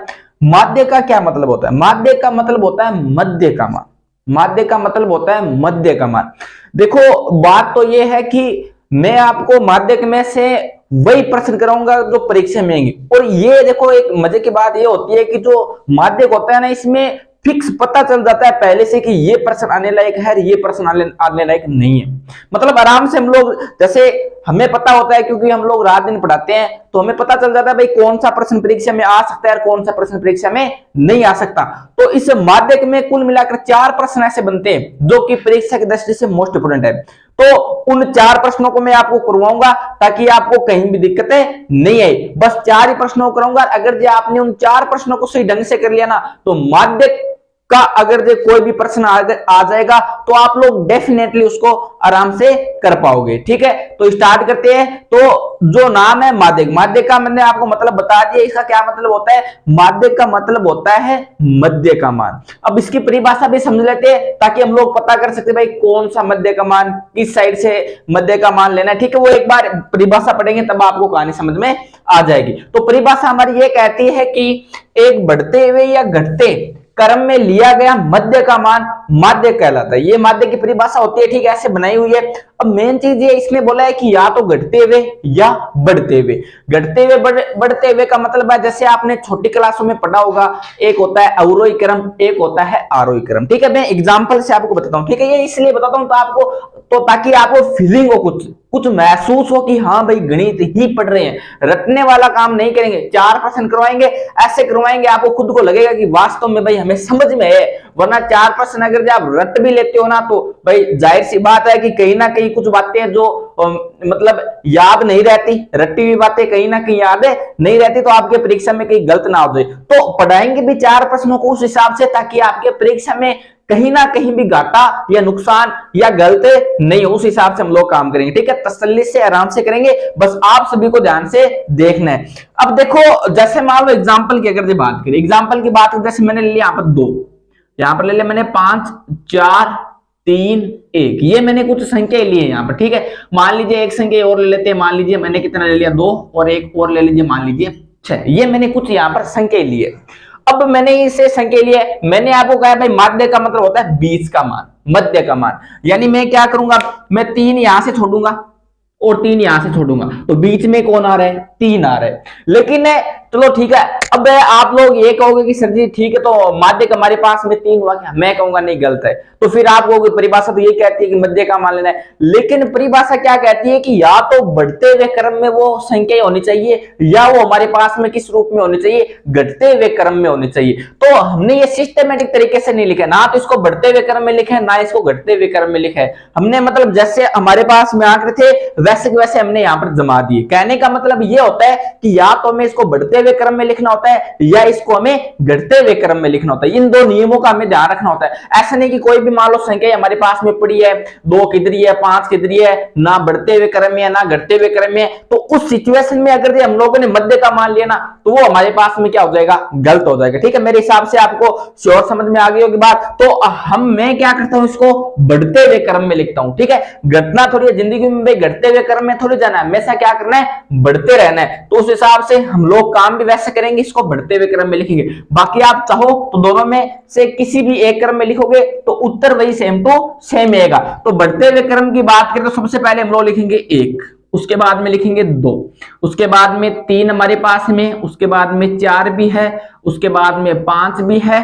ठीक है, और यहां पर मैंने थोड़ी सी मिस्टेक कर दी, क्या कर दी कि हमारे पास में 1 तो है, 2 भी है, लेकिन 2 बार, तो 2 को 2 बार लिखो, कोई दिक्कत वाली बात नहीं है। ठीक है, 2 बार है, उसके बाद में 3 हमारे पास में 1 ही बार है, तो 3 को हमारे पास में कितनी बार लिख लेते हैं, 1 बार। उसके बाद में 4 भी हमारे पास में 1 बार है, 5 है, और उसके बाद में हमारे पास में क्या है, 6 है। अब देखो 3 इधर से छोड़ो, 3 इधर से छोड़ो, अब जो बीच में हमारे पास में कौन आ गया, 3, तो ये हमारे पास में क्या हो जाएगा, माध्यक हो जाएगा। अब आप कहोगे सर जी माध्यक तो ऊपर भी तो 3 ही तो आ रहा है, ये एक संयोग संधि बन गई यहाँ पर। ठीक है, ये बस हमने तुक्के से एग्जाम्पल लिया था, और ये देखो कुदरती अपने आप 3 यहाँ पर माध्यक भी हो गया, लेकिन ये हर सिचुएशन के लिए नहीं होता, बस ये संयोग संधि बनी है, इसलिए यहाँ पर 3 हमारे पास में क्या हो गया, माध्यक हो गया, वरना कुछ भी हो सकता है। आपको ये नहीं देखना है कि उस टाइम सर जी ने 3 ही लिया था तो बीच वाला 3 ही, ये बस संयोग से बनाया 3, बाकी मेरा कोई इसमें हाथ नहीं है। ठीक है भाई, 3 आ गया, ये संयोग संधि लगी है यहाँ पर। बस मेन चीज आपको क्या करना है, अगर जैसा रैंडम 1 नंबर में पसंद देता है तो आपको या तो उसको अवरोही क्रम में लिखना है या आरोही क्रम में लिखना है, उसके बाद में जो मध्य का मान होता है वही हमारे पास में क्या होता है, माध्यक होता है। तो ये जो बात बताई है ना मैंने आपको, ये आपको सिर्फ 9th क्लास तक की बात है। अब हमारे पास में 10वीं में क्या होता है, तो 10वीं में हमारे पास में जो प्रश्न आएंगे वह आएंगे वर्ग अंतराल वाले। कौन से आएंगे, वर्ग अंतराल वाले, जिसको हम लोग बोलते हैं वर्गीकृत बारंबारता वाले प्रश्न आएंगे। वर्गीकृत का मतलब होता है कि वर्गों में दिए होंगे प्रश्न। ठीक है, तो मैं आपको इतना भी डिटेल में नहीं बताऊंगा, बस जितना परीक्षा में आएगा उतना ही बताऊंगा ताकि आपको सही तरीके से समझ में आए। ठीक है, तो मैं क्या करता हूं, एक बार इसको मिटाता हूं, उसके बाद में अच्छा सा एग्जाम्पल लेता हूं, और उसके बाद में आपको समझाता हूं। और उसको समझाने से पहले मैं आपको माध्य का जो सूत्र होता है हमारे पास में, माध्य का, उस सूत्र के बारे में आपको थोड़ी सी जानकारी देता हूं। ठीक है, तो माध्य का सूत्र होता है, वो होता है L प्लस कोष्टक में n/2 माइनस में CF बट्टा में F और गुणा में हमारे पास में होता है H। अब देखो बच्चों, बात ही हमारे पास में ये हो जाती है, ये हमारे पास में सूत्र होता है माध्य का। ठीक है, क्या होता है, L plus n/2 minus CF बट्टा में F और गुणा में क्या है H। अब मेन चीज ये होती है कि L तो चलो निम्न सीमा हमने पीछे देखा, H हमारे पास में वर्ग अंतराल होता है, और F क्या है, CF क्या है, n/2 क्या है। इन सभी बातों की चर्चा करेंगे हमारे पास में जो अगली स्लाइड आने वाली है, यानी मैं एग्जांपल लूंगा तब आपको सारी कुछ बातें बता दूंगा कौन क्या हमारे पास में यहाँ पर है। तो एक बार के लिए आपको ये सूत्र है वो रटना ही पड़ेगा। दूसरा, हमारे पास में कोई इलाज नहीं है, मेरे पास कोई शक्ति नहीं है ताकि मैं आपको इसको मेरी शक्ति से आपको याद करा दूं। आपको 2 3 4 5 बार लिखना पड़ेगा, बिना देखे लिखोगे अपने आप याद हो जाएगा। ठीक है, कोई बड़ी बात है नहीं है तो मैं एक बार इसको मिटाता हूं यहां से। अब देखो जो मैंने यहां पर एग्जांपल लिया ना, ये बहुत ही जबरदस्त एग्जांपल है। ये मैं आपके जो किताब है उसमें जो पहले कुछ दे रखा है उसमें से एक एग्जांपल लिया, ठीक है, ना तो उदाहरण है ना ही प्रश्न है। ये मैंने एग्जांपल इसलिए यहां पर सेट किया ताकि आपको पूरे माध्यम के बारे में मैं अच्छी तरह जानकारी दे सकूं। और मैं तो आपसे इतना ही कहूंगा कि अगर जो आपको ये प्रश्न जो ये एग्जाम्पल है ये समझ में आ गया ना तो 80% आपका माध्य का काम हो गया। अब जो बचा 20% वो थोड़ा सा इधर उधर घुमा के पूछता है तो उसको हम लोग बाद में करेंगे, अगले इसको मिटाकर करेंगे। तो उससे पहले आपको क्या करना है कि इस 80% को बहुत ही ध्यान से समझना है। देखो 80% का मतलब होता है कि आपको इसको सही ढंग से समझना है, ठीक है ना। मैं गारंटी लेता हूं आपको जरूर समझ में आएगा। बस आपको करना क्या है, अगर बाहर शोर शराबा हो रहा है ना इधर उधर, तो आप ईयरफोन लगा लो और उसके बाद में इसको पढ़ो, एकदम आपको मजा आ जाएगा। वास्तव में आप कहोगे कि सर जी हमें बिल्कुल समझ में है, ठीक है। कुछ मत समझो, यूं समझो कि हमें बिल्कुल नहीं आ रहा, जीरो आ रहा है एकदम, फिर भी आपको मैं गारंटी से कहूंगा एकदम समझ में आएगा। एकदम यह समझो ये हमें कुछ नहीं आ रहा, मैंने देखा ही पहली बार, तो भी आपको समझ में आएगा। इस चीज की मैं गारंटी लेता हूं। तो आप सभी को करना है कि एकदम ध्यान से देखना, ये मेरी आपसे गुजारिश है एकदम, ठीक है। तो देखो स्टार्ट करते हैं। तो मैंने यहाँ पर एक एग्जांपल लिया, उसमें क्या है कि यहाँ पर हमारे पास में प्राप्तांक है। प्राप्तांक का मतलब होता है कुछ नंबर दिए हुए, जैसे 0 से 10 नंबर 5 बच्चों के हैं, यहाँ पर विद्यार्थियों की संख्या, यहाँ पर 10 से 20 3 बच्चों के हैं, 20 से 30 4 बच्चों के हैं, 30 से 40 3 बच्चों के हैं, 40 से 50 3, इस प्रकार से मतलब कुछ 0 से लेके 100 तक नंबर है। ये होता है वर्ग अंतराल में दिया होता है मेरे को, ठीक है। तो ऐसे प्रश्न आएंगे परीक्षा में। ये हमारे पास में विद्यार्थियों की संख्या है, ठीक है। तो जो हमारे पास में विद्यार्थियों की संख्या है वो टोटल, इनको जब हम लोग काउंट करेंगे ना तो ये हमारे पास में है टोटल 53। क्या है? 53 है। और इसको हम लोग बोलते हैं एफ। क्या बोलेंगे? सिर्फ और सिर्फ इसको बोलेंगे हम लोग एफ। एफ का मतलब होता है बारंबारता, ठीक है। अब देखो यहां से आगे, अब हमें पता है कि हमने इसको जोड़ा ही तो है। जोड़ने का मतलब क्या होता है, मैंने आपको पीछे बताया था अभी कि सिग्मा का क्या मतलब होता है। सिग्मा का मतलब होता है जोड़ना। क्या करना? जोड़ना, सम करना, ठीक है। ये मैंने आपको बताया था। तो उसी प्रकार हमने इस एफ वाली लाइन को जोड़ा है, यानी ये हमारे पास में किसका मान हो गया? सिग्मा एफ का मान हो गया। अब ना आप कहोगे सर जी आपने जोड़े नहीं, ये मैंने पहले से जोड़ दिया था ताकि टाइम की बचत हो जाए। बाकी आप जोड़ोगे तो भी हमारे पास में कितना आएगा? 53 ही आएगा, ठीक है। अब देखो यहां से आगे काम करते हैं। अब हमें क्या काम करना होगा? देखो बहुलक में हम लोग क्या करते थे कि हमें कुछ जरूरत नहीं होती थी, यहां तक हमारा प्रश्न होता था, जो सबसे बड़ी संख्या होती थी उसको हम लोग अंडरलाइन कर लेते थे, वह हमारे पास में हो जाता था बहुलक वर्ग। जैसे सपोज करो इसमें सबसे बड़ी संख्या कौन सी है? 9 बड़ी संख्या, तो हम लोग यहां से इसको मार्क कर देते थे और ये हमारे पास में बहुलक वर्ग हो जाता था। लेकिन इसमें वो काम नहीं है, इसमें थोड़ा सा अलग दे रखा है आपको। इसमें आपको क्या करना है, आगे एक डब्बा और बनाना है जिसको हम लोग बोलेंगे CF। CF का मतलब होता है संचयी बारंबारता।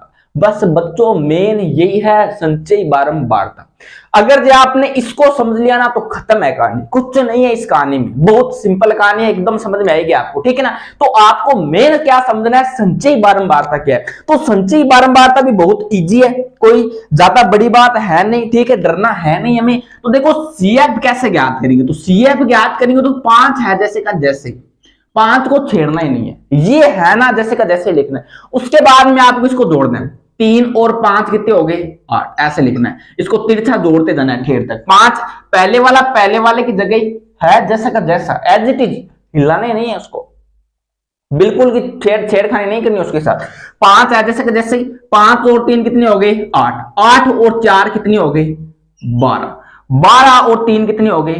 15, 15 और 3 कितने हो गए? 18, 18 और 4 कितने हो गए? 22, 22 और 7 कितने हो गए? 29, 29 और 9 कितने हो गए हमारे पास में? 29 और 9 हो गए 38, 38 और 7 कितने हो गए? 38 और 7 हो गए 45, ठीक है। 45 और 8, 8 और 45 कितने हो जाएंगे हमारे पास में? 53। अब देखो हमने वैसे देखे ना तो इनका टोटल हमारे पास में कितना आ गया? 53। और मैंने आपको पहले कहा था भाई इन सभी का टोटल कितना है? 53 है। तो ये हमारे पास में होता है CF। बहुत ही सिंपल आएगा, इतना हमें देगा और हमें सिंपल और सिंपल CF ज्ञात करना है। तो इस प्रकार आपको CF ज्ञात करना है, सिंपल एकदम, कोई दिक्कत वाली बात नहीं है यहां तक मेरे हिसाब से, ठीक है। समझ में आ रहा है तो कमेंट में जरूर लिखना कि हमें बिल्कुल आराम से समझ में आया है, और ज्यादा से ज्यादा क्या करना है? शेयर करना है। अब देखो यहां से आगे CF आपने निकाल लिया, यहां तक आपको समझ में आ गया। अब मेन चीज क्या है, मैं ये समझना है भाई L क्या है। तो हमारे पास में CF निकालने के बाद में अगला टारगेट जो रहता है वह रहता है माध्यक वर्ग का। किसका रहता है? माध्यक वर्ग। भाई माध्यक वर्ग कौन सा है? अब देखो बच्चों, मैं यहां पर जो बातें लिख रहा हूं ना वो स्टार लगाने वाली बातें हैं, सारी की सारी स्टार वाली बातें हैं। बस ये बातें अगर आपको समझ में आ गई ना तो गाड़ी कहीं नहीं रुकेगी अपनी, बिना डीजल चलने वाली गाड़ी है। अब देख लो कैसे काम करेंगे। तो सबसे पहले आपको क्या समझना है कि जो हमारे पास में एन होता है उसका ही दूसरा जो रूप है वह है सिग्मा एफ।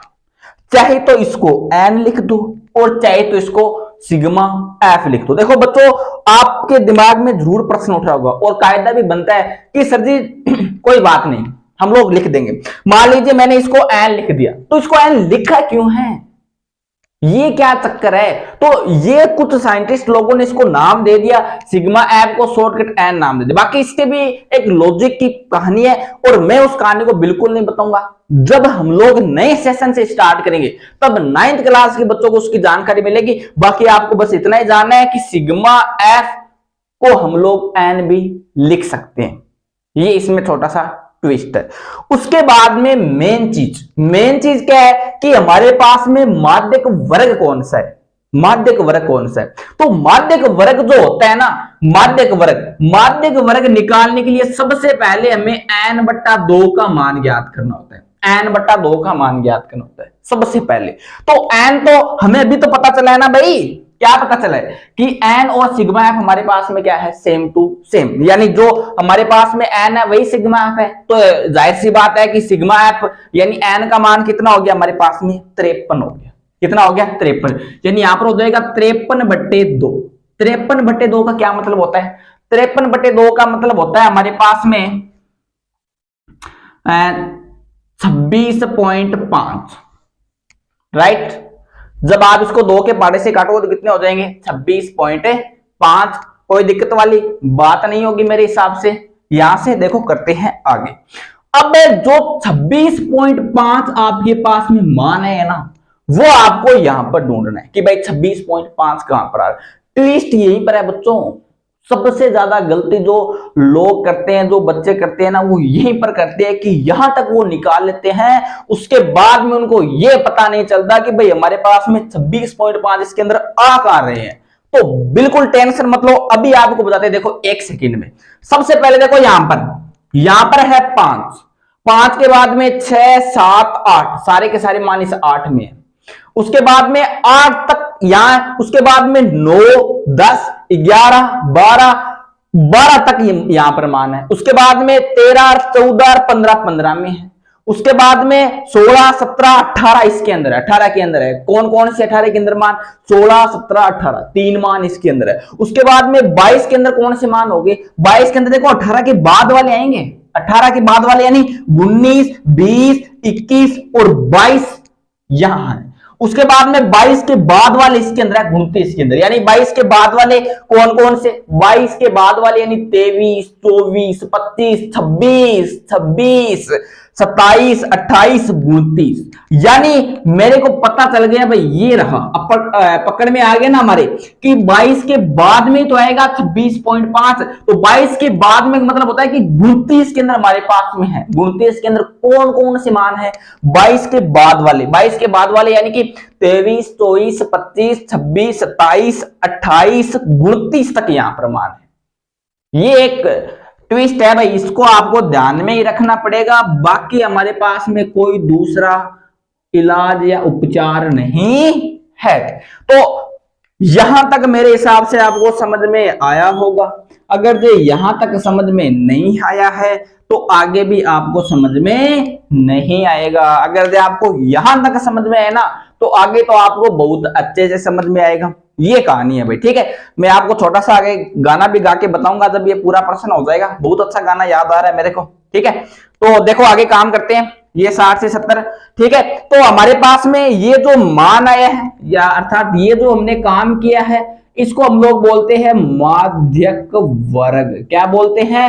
माध्यक वर्ग। जो हमारे पास में बहुलक वर्ग होता है ना, उसी प्रकार ये हमारे पास में है माध्यक वर्ग। अब आपको यहां तक अब बात करते हैं एल हमारे पास में क्या है भाई। तो एल हमारे पास में होता है माध्यक वर्ग की निम्न सीमा। तो माध्यक वर्ग यही तो है, तो इसकी निम्न सीमा कौन सी होगी? 70। सिंपल सी कहानी है। अब देखो यहां से आगे, उसके बाद में अगर ये बात करें तो भाई या मान लो हमारे पास में सी एफ क्या है, या मान लो हमारे पास में एफ क्या है, या मान लो हमारे पास में एच क्या है, तो इनकी भी तो हम लोग चर्चा करेंगे ना, इनको छोड़ेंगे थोड़ी। तो जो सी एफ होता है, सी एफ जो होता है, सी एफ होता है जो माध्यक वर्ग होता है ना, माध्यक वर्ग में संचयी बारंबारता के ऊपर वाली जो संचयी बारंबारता होती है, मतलब तो ये हमारे पास में होता है ना, ये हमारे पास में होता है सी एफ। दोबारा सुन लो, चाहो तो लिख भी सकते हो कि माध्यक वर्ग में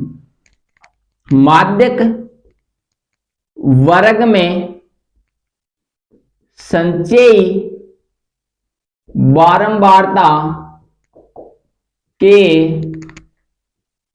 ऊपर वाली संचयी बारंबारता।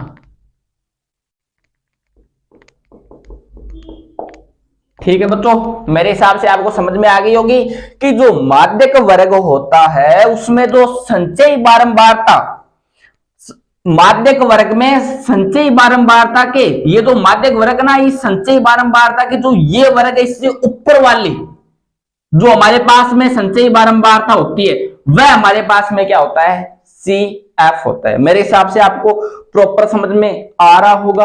अब देखो यहां से आगे, एफ क्या होता है? एफ होता है माध्यक वर्ग की बारंबारता ये है। तो माध्यक वर्ग की बारंबारता तो आप सभी को दिख ही गई होगी। तो ये रहा हमारे पास में माध्यक वर्ग और ये रही माध्यक वर्ग की बारंबारता, यानी ये इसका बीच वाला पॉइंट, ये हमारे पास में होता है एफ। एफ क्या होता है? माध्यक वर्ग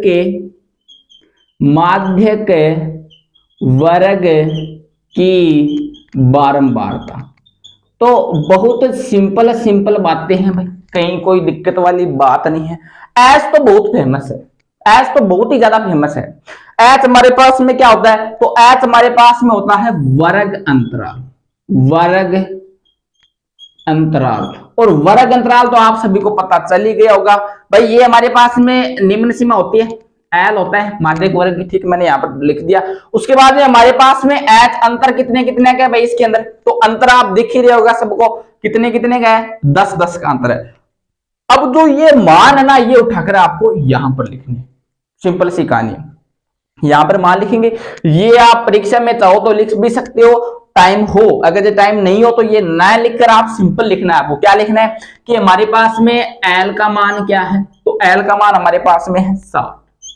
उसके बाद में आपको लिखना है कि भाई एल का मान लिख दिया, ठीक है। n/2 का मान हमारे पास में कितना था? 26.5। उसके बाद में आप सी एफ का मान लिखते हो, संचयी बारंबारता, जिसका मान हमारे पास में है 22। उसके बाद में आप किसका मान लिखते हो? उसके बाद में आप एच का मान लिख सकते हो, वर्ग अंतराल, जो कि हमारे पास में है 10। और उसके बाद में आप इसके बाद में एफ का मान लिख सकते हो, एफ का मान जो कि हमारे पास में है 7। तो ये इतनी सी जानकारी लिखकर सिंपल इसके अंदर मान लिख सकते हो। या अगर ये आपके पास में टाइम पड़ा हो तो इसको लिखोगे तो एग्जामिनर खुश होगा और अपनी तरफ से एक आधा नंबर जरूर देगा और बोलेगा भाई बच्चा ज्ञानी है। चलो स्टार्ट करते हैं यहां से आगे।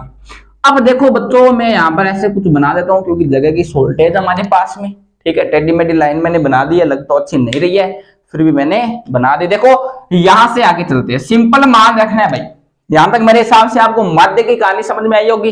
अब देखो यहां से आगे एल हमारे पास में कितना है? तो एल हमारे पास में है 60, ठीक है। वैसे हमने यहां पर मान लिखना है, तो एल का मान हो गया 60 प्लस n/2 का मान हमारे पास में है 26.5, माइनस तो माइनस, सी एफ का मान हमारे पास में 22 है, एफ का मान हमारे पास में 7 था शायद, हाँ एफ का मान 7 था। उसके बाद में गुणा में एच का मान हमारे पास में 10 था, ठीक है। अब देखो यहां से आगे काम करते हैं। तो यहां से अगर आगे की बात करें हम लोग यहां पर, तो हमारे पास में 60 है जैसे का जैसे ही, प्लस में 26.5 में से 22 गए तो पीछे कितने बचेंगे 4.5, और बट्टा में हमारे पास में क्या है 7, और गुना में हमारे पास में कितना है 10। अब देखो 60 प्लस 10 को 4.5 से गुना करोगे तो हो जाएगा 45, बट्टे में हमारे पास में कितने हैं 7। अब देखो 60 प्लस, जब 7 का भाग 45 में दोगे देंगे तो हमारे पास में कितना आएगा, मैंने यहाँ पर भाग दे के चेक कर लिया, मैं आपको बता देता हूं, ठीक है। ये हमारे पास में आता है 6.42। अब इसको आप टोटल करोगे तो ये हमारे पास में फाइनल आ जाएगा 66.42। ये हमारा फाइनल उत्तर है माध्य का, ठीक है। मैंने भाग दे लिया ताकि टाइम की बचत हो जाए। अब देखो मेन चीज क्या है इसमें, आपको ध्यान क्या रखना है भाई, चलो गुरुजी इतो काम तो मैं सीख गया, कोई दिक्कत वाली बात को नहीं। अब मन थे इसी ट्रिक बताओ, मान ध्यान पड़े, देखो मैं उत्तर करियो है वो सही है गलत है, सपोज करो के ध्यान पड़े भाई 66.42 66.42 जो उत्तर आए हुए है माध्य को, ये सही है या गलत है, तो इसका हम लोग कैसे पता लगा सकते हैं। तो इसका हम लोगों को पता लगाने का एक तरीका होता है कि जो भी हमारे पास में उत्तर आता है वो इसके बीच में आएगा, जो भी उत्तर आता है वो हमेशा इसके बीच में आएगा। 60 और 70 के बीच में ही माध्य का मान आता है, हमेशा याद रखना जिंदगी में कि जो माध्यक और बहुलक है, खासकर बहुलक में भी ये होता है, मैंने बहुलक में आपको बताया नहीं शायद भूल गया, माध्यक और बहुलक दोनों में जो उत्तर आता है वो इन दोनों के बीच का होता है, यानी 66.42 60 और 70 के बीच का मान है। बीच का मतलब इन दोनों के 60 और 70 के कहीं के भी बीच का हो सकता है, ना तो 60 से कम होगा ना 70 से ज्यादा होगा, इन दोनों के बीच का होगा जो भी हमारे पास में उत्तर आएगा। उम्मीद करता हूं कि आपको ये एग्जाम्पल बहुत अच्छी तरह समझ में आएगा। अब इससे भी कुछ अच्छे एग्जाम्पल है उनको मैं आपको और बता देता हूं। अब देखो बच्चों जो मैंने यहाँ पर एग्जाम्पल लिया है मैं इसके स्टार लगाऊंगा, क्योंकि मुझे लग रहा है कि ये प्रश्न आपको परीक्षा में पक्का देखने को मिलेगा। अगर या तो ये मिल जाएगा या तो इससे पीछे वाला आया है वो मिल जाएगा या उससे संबंधित मिल जाएगा। कहने का मतलब है कि आंकड़े भले ही चेंज हो तरीका वही रहेगा, ठीक है ना। तो मेन चीज इसमें ये क्या है कि हमें यहाँ पर देखो प्रश्न को पढ़ेंगे ना तब आपको पूरी कहानी समझ में आ जाएगी ये प्रश्न अपने आप में मोस्ट इंपोर्टेंट क्यों है, और इस प्रश्न को मैं आपको लॉजिक के साथ करके बताऊंगा। लॉजिक का मतलब समझते हो ना, मैं आपको इसके अंदर सारे क्यों का जवाब देने वाला हूं, सभी क्यों का जवाब दूंगा, यहाँ पर आराम से करेंगे। अगर जो आपको ये प्रश्न समझ में नहीं है ना तो पक्का समझ में आ जाएगा, कोई दिक्कत वाली बात नहीं है, डरने वाली समस्या नहीं है, ठीक है। देखो स्टार्ट करते हैं, मैं ज्यादा बातें नहीं बनाऊंगा।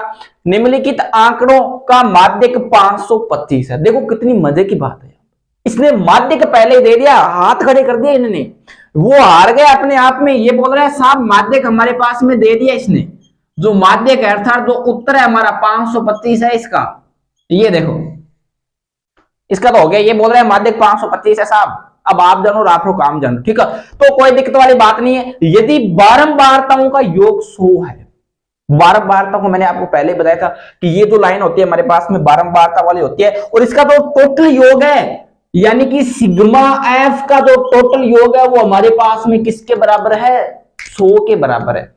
कितनी सिंपल सिंपल, देखो बड़ा ही जबरदस्त प्रश्न है।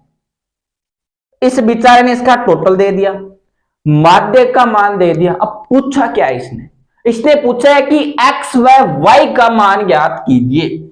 x इसके अंदर ये रहा, y इसके अंदर ये रहा, तो x और y का मान ज्ञात करना है भाई, ये प्रश्न है। तो बड़ा ही अपने आप में जबरदस्त प्रश्न है, मजा आएगा आप जब इसको करोगे हल। तो मैं स्टार्ट करूंगा, उसके बाद में हम लोग काम करेंगे, ठीक है। देखो बातें बनाना बंद करते हैं। सबसे पहले हमने कहा था कि ऐसा जब भी प्रश्न आता है तो आपको सर्वप्रथम CF यानी संचयी बारंबारता को क्या करना है, ज्ञात करना है। और संचयी बारंबारता को ज्ञात करने का आपको सिंपल तरीका मैंने बताया था कि आपको ये जो दो है ना, इस बेचारे को है जैसे का जैसे लिखना है, उसके बाद में तिरछे जोड़ते जाना है इसको। ये मैंने आपको तरीका बताया था, मेरे हिसाब से आपको बात याद रही होगी। अब देखो यहां से 2 है जैसे कि जैसे 5 और 2 कितनी हो गई 7, 7 और x या x और 7, तो ये हो जाएगा 7 + x। अब जो कुछ दिमाग लगाने वाले बच्चे होते हैं ना हमारे पास, जिनके पास ज्यादा दिमाग होता है, ये वो अलग होते हैं इस दुनिया से। वो क्या करते हैं कि 7 और x को जोड़ते हैं ना तो वो ऐसे लिख देते हैं 7x, अलग में तो जोड़ दिया। हर बार मूर्ख ध्यान कौन मांग पूरा के हो गयो, गलत हो गयो। तो इसी गलतियां कौन करनी है रे अपन ने, ठीक है ना। अपने को एकदम सही तरीके से काम करना है। तो ये 7 है, ये x है, x और 7 को जोड़ें तो हो जाएगा 7 प्लस x। उसके बाद में जब 12 और 7 प्लस x को जोड़ोगे तो ये हो जाएगा 19 प्लस x, क्योंकि 12 में 7 जुड़ जाएगा तो 19 प्लस का x है जैसे का जैसे ही।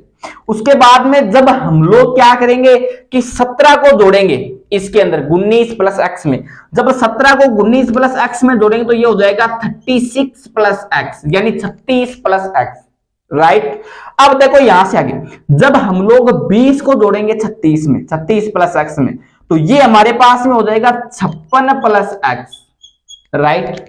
अब देखो यहां से आगे जब हम लोग y को जोड़ेंगे इसके अंदर तो ये हो जाएगा 56 प्लस x प्लस y, ठीक है। उसके बाद में y को जोड़ दिया इसके अंदर, उसके बाद में हम लोग किसको जोड़ेंगे, 9 को जोड़ेंगे इसके अंदर।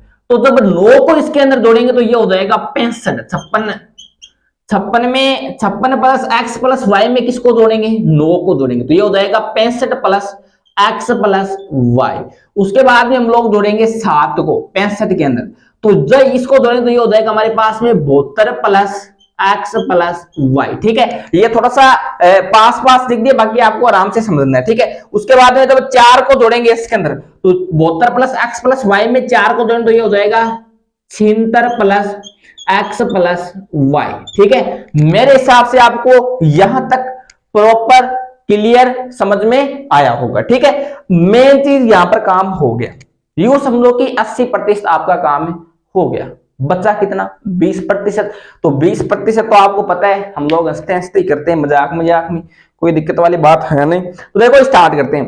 एक चीज आपने नोटिस की होगी पहले, कौन सी बात, कि हमें पता है कि इसका जो टोटल होता है वो यहां पर आता है, और हमें पता है कि इसका जो टोटल है वो हमारे पास में कितना है 100। आपने पिछले वाले प्रश्न में देखा होगा, नोटिस करो, दिमाग लगाओ कि जो इसका टोटल यहां पर आता है वही यहां पर आता है, यानी 100 इसके बराबर हो गया भाई। मैं आपको यह बताना चाहता हूं कि जो हमारे पास में 76 प्लस x प्लस y है ये किसके बराबर है, ये 100 के बराबर है। क्यों बराबर है, हमें पता है कि इसका जो टोटल होता है वही यहां पर आता है, और इसका टोटल हमें किताब में दे रखा है, बारंबारताओं का योग 100 है, यानी ये किसके बराबर हो जाएगा, 100 के बराबर हो जाएगा। ये बात आपको याद रखनी है, ठीक है। अगर ये बात आप याद नहीं रखते तो नुकसान है भाई, घाटा है, और घाटा हमें करना नहीं है, ठीक है। मेरे हिसाब से आपको पूरी बात समझ में आई होगी। उसके बाद में हमें x प्लस वाई का मान ज्ञात करना है, तो ये 76 यहां पर क्या करें, इसको इधर पटकना पड़ेगा आपको, ठीक है। तो यहां पर हो जाएगा x प्लस वाई बराबर में 100 माइनस 76। उसके बाद में x प्लस वाई बराबर 100 में से 76 चले गए तो पीछे हमारे पास में बचते हैं 24, राइट। अब जो ये 24 है इसको मान लो समीकरण नंबर 1।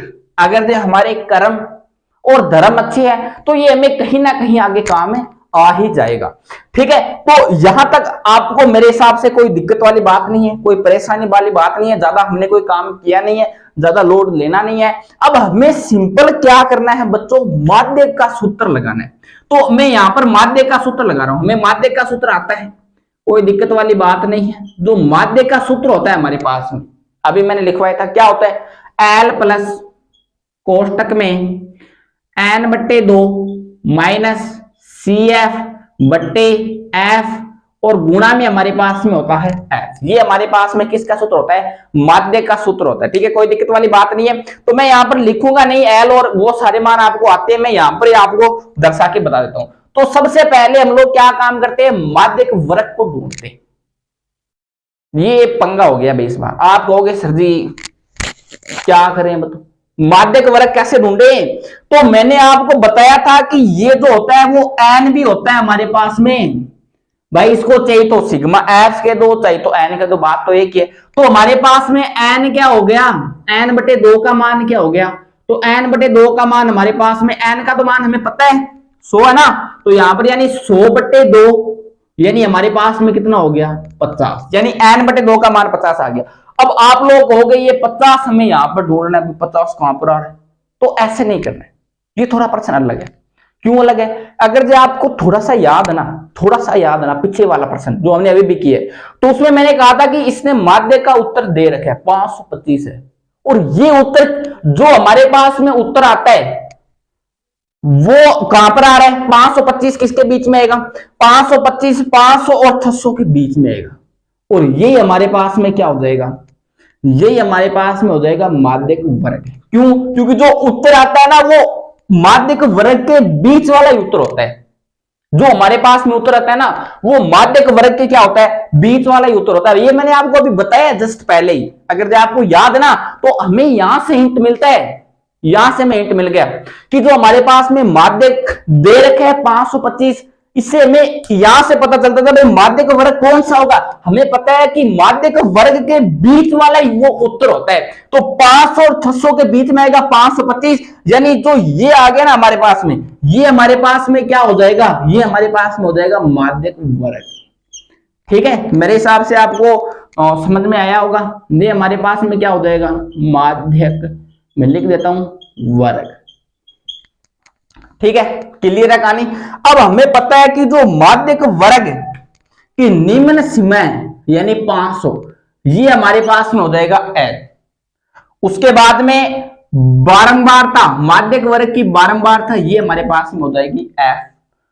संचयी बारंबारता के ऊपर वाली, संचयी बारंबारता मतलब जो माध्यक वर्ग होता है इसकी जो संचयी बारंबारता होती है ना, इससे ऊपर वाली वर्ग की जो संचयी बारंबारता होती है ना, ये हमारे पास में होती है CF। ये मैंने आपको बताया था, आपको याद होगा शायद। ठीक है, मैं ब्लैक कलर से लिख देता हूं, ब्लैक मार्कर से लिख देता हूं ताकि आपको समझ में आ जाए। तो ये हमारे पास में होता है CF। और H हमारे पास में आपको दिख ही रहा होगा सबको कि H हमारे पास में अंतर कितने कितने का है, सब के अंदर 100 का अंतर है।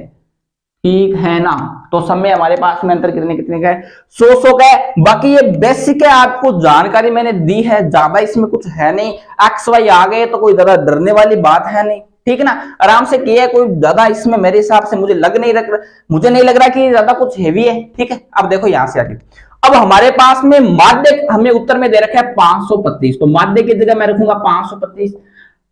एल यानी निम्न सीमा हमारे पास में 500 है, प्लस है तो प्लस, n/2 का मान हमारे पास में 50 था, माइनस है तो माइनस। उसके बाद में CF का मान हमारे पास में 36 + x है, तो यहां पर मैं लिखूंगा 36 + x, कोष्टक बंद करेंगे, बट्टा में f का मान हमें दे रखा है 20 है, तो यहां पर लिख देंगे 20, और गुणा में h का मान हमारे पास में कितना है, 100 है। कोई दिक्कत वाली बात नहीं है, कुछ नहीं किया, सिंपल ये जो मान है वो मैंने वहां पर जमाए हैं। ठीक है, अब देखो यहां से आगे काम करते हैं। सबसे पहले तो ये प्लस का इस साइड आए तो किसका हो जाएगा, माइनस का, यानी ये 525 है जैसे का जैसे ही, सॉरी ये 525 है जैसे का जैसे ही, ये प्लस का इस साइड आएगा तो माइनस का 500 हो जाएगा बराबर में। ये 50 भी है जैसे का जैसे ही, बाहर चिन्ह माइनस का तो अंदर वाले चिन्ह चेंज हो गए, यानी माइनस का 36 और माइनस का क्या हो जाएगा, x हो जाएगा। भाई ये माइनस का है, बाहर माइनस का है, कोष्टक के बाहर माइनस का हो तो अंदर वाले सारे चिन्ह चेंज होते हैं। ये दोनों प्लस के थे, दोनों किसके हो गए, माइनस के हो गए। और बट्टे में हमारे पास में कितने हैं, 20, और यहाँ पर गुणा में हमारे पास में कितने हैं, 100। 1 0 से 1 0 क्या हो जाएगा, कैंसिल हो जाएगा। ठीक है, यहां से देखो आगे काम करते हैं, आपको समझ में आएगा। 525 में से 500 चले गए तो पीछे कितने बचेंगे, 25, और उसके बाद में बराबर है तो बराबर लगा दो भाई। और उसके बाद में 50 में से 36 गए भाई, 50 प्लस के माइनस के 36 है, तो पीछे कितने बचेंगे, 14, और माइनस x तो माइनस का x, और बट्टे में 2 है तो 2, और गुणा में हमारे पास में 10 है तो 10। इससे इसको काट दो, 5 2 कितनी हो गई, 10। ये 5 गुणा में है, इस साइड आएगा तो भाग में हो जाएगा, तो ये हमारे पास में 25 बट्टे, भाई ये गुणा में इस साइड है तो भाग में ही तो होगा, और यहाँ पर है 14 माइनस x। इसको इससे काट दो, 5 5 कितने हो जाएंगे, 25, यानी हमारे पास में 5 बराबर 14 माइनस x। ठीक है, ये माइनस का इस साइड है तो प्लस का हो जाएगा, ये प्लस का उस साइड है तो किसका हो जाएगा, माइनस का हो जाएगा। मैं आपको यहां पर करके बताता हूं। तो एक्चुअल में ये x माइनस का इस साइड है तो प्लस का हो जाएगा, ध्यान से समझना, ये माइनस का है, इस साइड है किसका हो गया, प्लस का, और ये 14 प्लस के थे ही, ये 5 प्लस का था, उस साइड किसका हो जाएगा, माइनस का, यानी x बराबर 14 में से 5 गए, पीछे कितने बचे, 9, यानी जो हमारे पास पे x का मान है वो कितना हो गया, 9 हो गया। अब इस x का मान जब हम लोग समीकरण नंबर 1 में रखेंगे तो किसका मान आ जाएगा, y का मान आ जाएगा, जो कि मैं आपको अब भी करके बताता हूं। मैं यहां पर लिखूंगा कि x का मान समीकरण 1 में रखने, तो समीकरण नंबर 1 हमारे पास में क्या है, x प्लस वाई बराबर में 24, ठीक है। x का मान हमारे पास में 9 है, प्लस में y बराबर में 24, y बराबर में 24 क्योंकि ये प्लस की साइड माइनस का हो जाएगा, 24 माइनस 9 यानी y बराबर कितना हो जाएगा हमारे पास में 15, क्योंकि 24 में से 9 जाएगा तो पीछे कितने बचेंगे, 15 बचेंगे। तो ये छोटी मोटी कैलकुलेशन थी जो कि आप आराम से कर सकते हो। मेन जो हमारे पास में टारगेट था वो ये ध्यान रखना था कि किसको कहां पर बराबर करना है, किसका कौन सा मान है, ये चीजें आपको प्रॉपर पता होनी चाहिए, तभी जाकर आप प्रश्न को डील कर पाते हो। वरना कहीं ना कहीं क्या हो जाती है, मिस्टेक हो जाती है। मेरे हिसाब से आपको पूरी बात समझ में आई होगी। बाकी मैं आपको लॉजिक भी बता देता हूं, ठीक है, अगर ये आप कहोगे तो। देखो बच्चों, मेन चीज मैं बताता हूं आपको, थोड़ा सा डिटेल में इसको बताता हूं। हमारे पास में x का मान कितना आया है, x का मान आपने नोटिस किया होगा तो 9 आया है। y का मान कितना है हमारे पास में, y का मान हमारे पास में है 15, और हमें पता है कि 9 और 15 कितने हो गए, 24, और x और y की जगह हम लोग 9 और 15 रखेंगे, x और y की जगह 9 और 15 रखेंगे तो 9 और 15 24, 24 और 76 हो गए 100, जो कि हमारे पास में 100 इनका टोटल होता है कि नहीं होता है। तो आप ऐसे भी चेक कर सकते हो कि कहां पर हमने गलती की है, कहां पर गलती नहीं की है। मैंने आपको मेरे हिसाब से फुल डिटेल में नहीं, बहुत फुल डिटेल में आपको इसको मैंने करके बता दिया है। देखो बच्चों, यहां तक हमने जो हमारे पास में 14वीं प्रश्नावली है उसको कंप्लीट कर लिया है। अब आपको एक जरूरी सूचना बतानी है। वो जरूरी सूचना क्या है, मैं आपको ये बताना चाह रहा हूं कि हमने 1 से 5 प्रश्नावलियों का जो निचोड़ है उसका मैराथन वीडियो डाला है। इसके साथ ही हमने एक प्रायिकता का उसका भी निचोड़ वीडियो, निचोड़ का मतलब होता है एकदम पूरा सार उसका, जो कि एकदम इंपॉर्टेंट है, परीक्षा में बस उसी में से आएगा, वो सारा का सारा डाला हुआ है। जबरदस्त मेहनत करके जबरदस्त तैयार किया गया है उसको। अगर जो आप वो देखते हो ना, अगर जो किसी बच्चे के बहुत कम पढ़ा हुआ है ना, अगर जो वो उस वीडियो को देखता है ना तो उसको 100% फायदा होगा, 100% फायदा होगा। ये मैं 2 बार बोला है, देख लो, बहुत ही बढ़िया है। तो मैं क्या बता दिया आपको, मैंने आपको ये बता दिया एक 14वीं प्रश्नावली का तो हमारे पास में मैराथन वीडियो हो गया, एक हमारे पास में 15वीं प्रश्नावली का मैराथन वीडियो हो गया, एक हमारे पास में 1 से 5 प्रश्नावली का मैराथन वीडियो हो गया। अब कोशिश करेंगे आगामी 1 दिन के अंदर हम लोग और बढ़िया अच्छी सी प्रश्नावली का देखकर उसका भी मैराथन वीडियो डालेंगे। तो आप सभी को उन वीडियो को देखना है ताकि आप ज्यादा से ज्यादा लाभ उठा सके, और इसी के साथ अपने दोस्तों को जरूर शेयर कीजिएगा ताकि वो भी क्या उठा सके, लाभ उठा सके। धन्यवाद।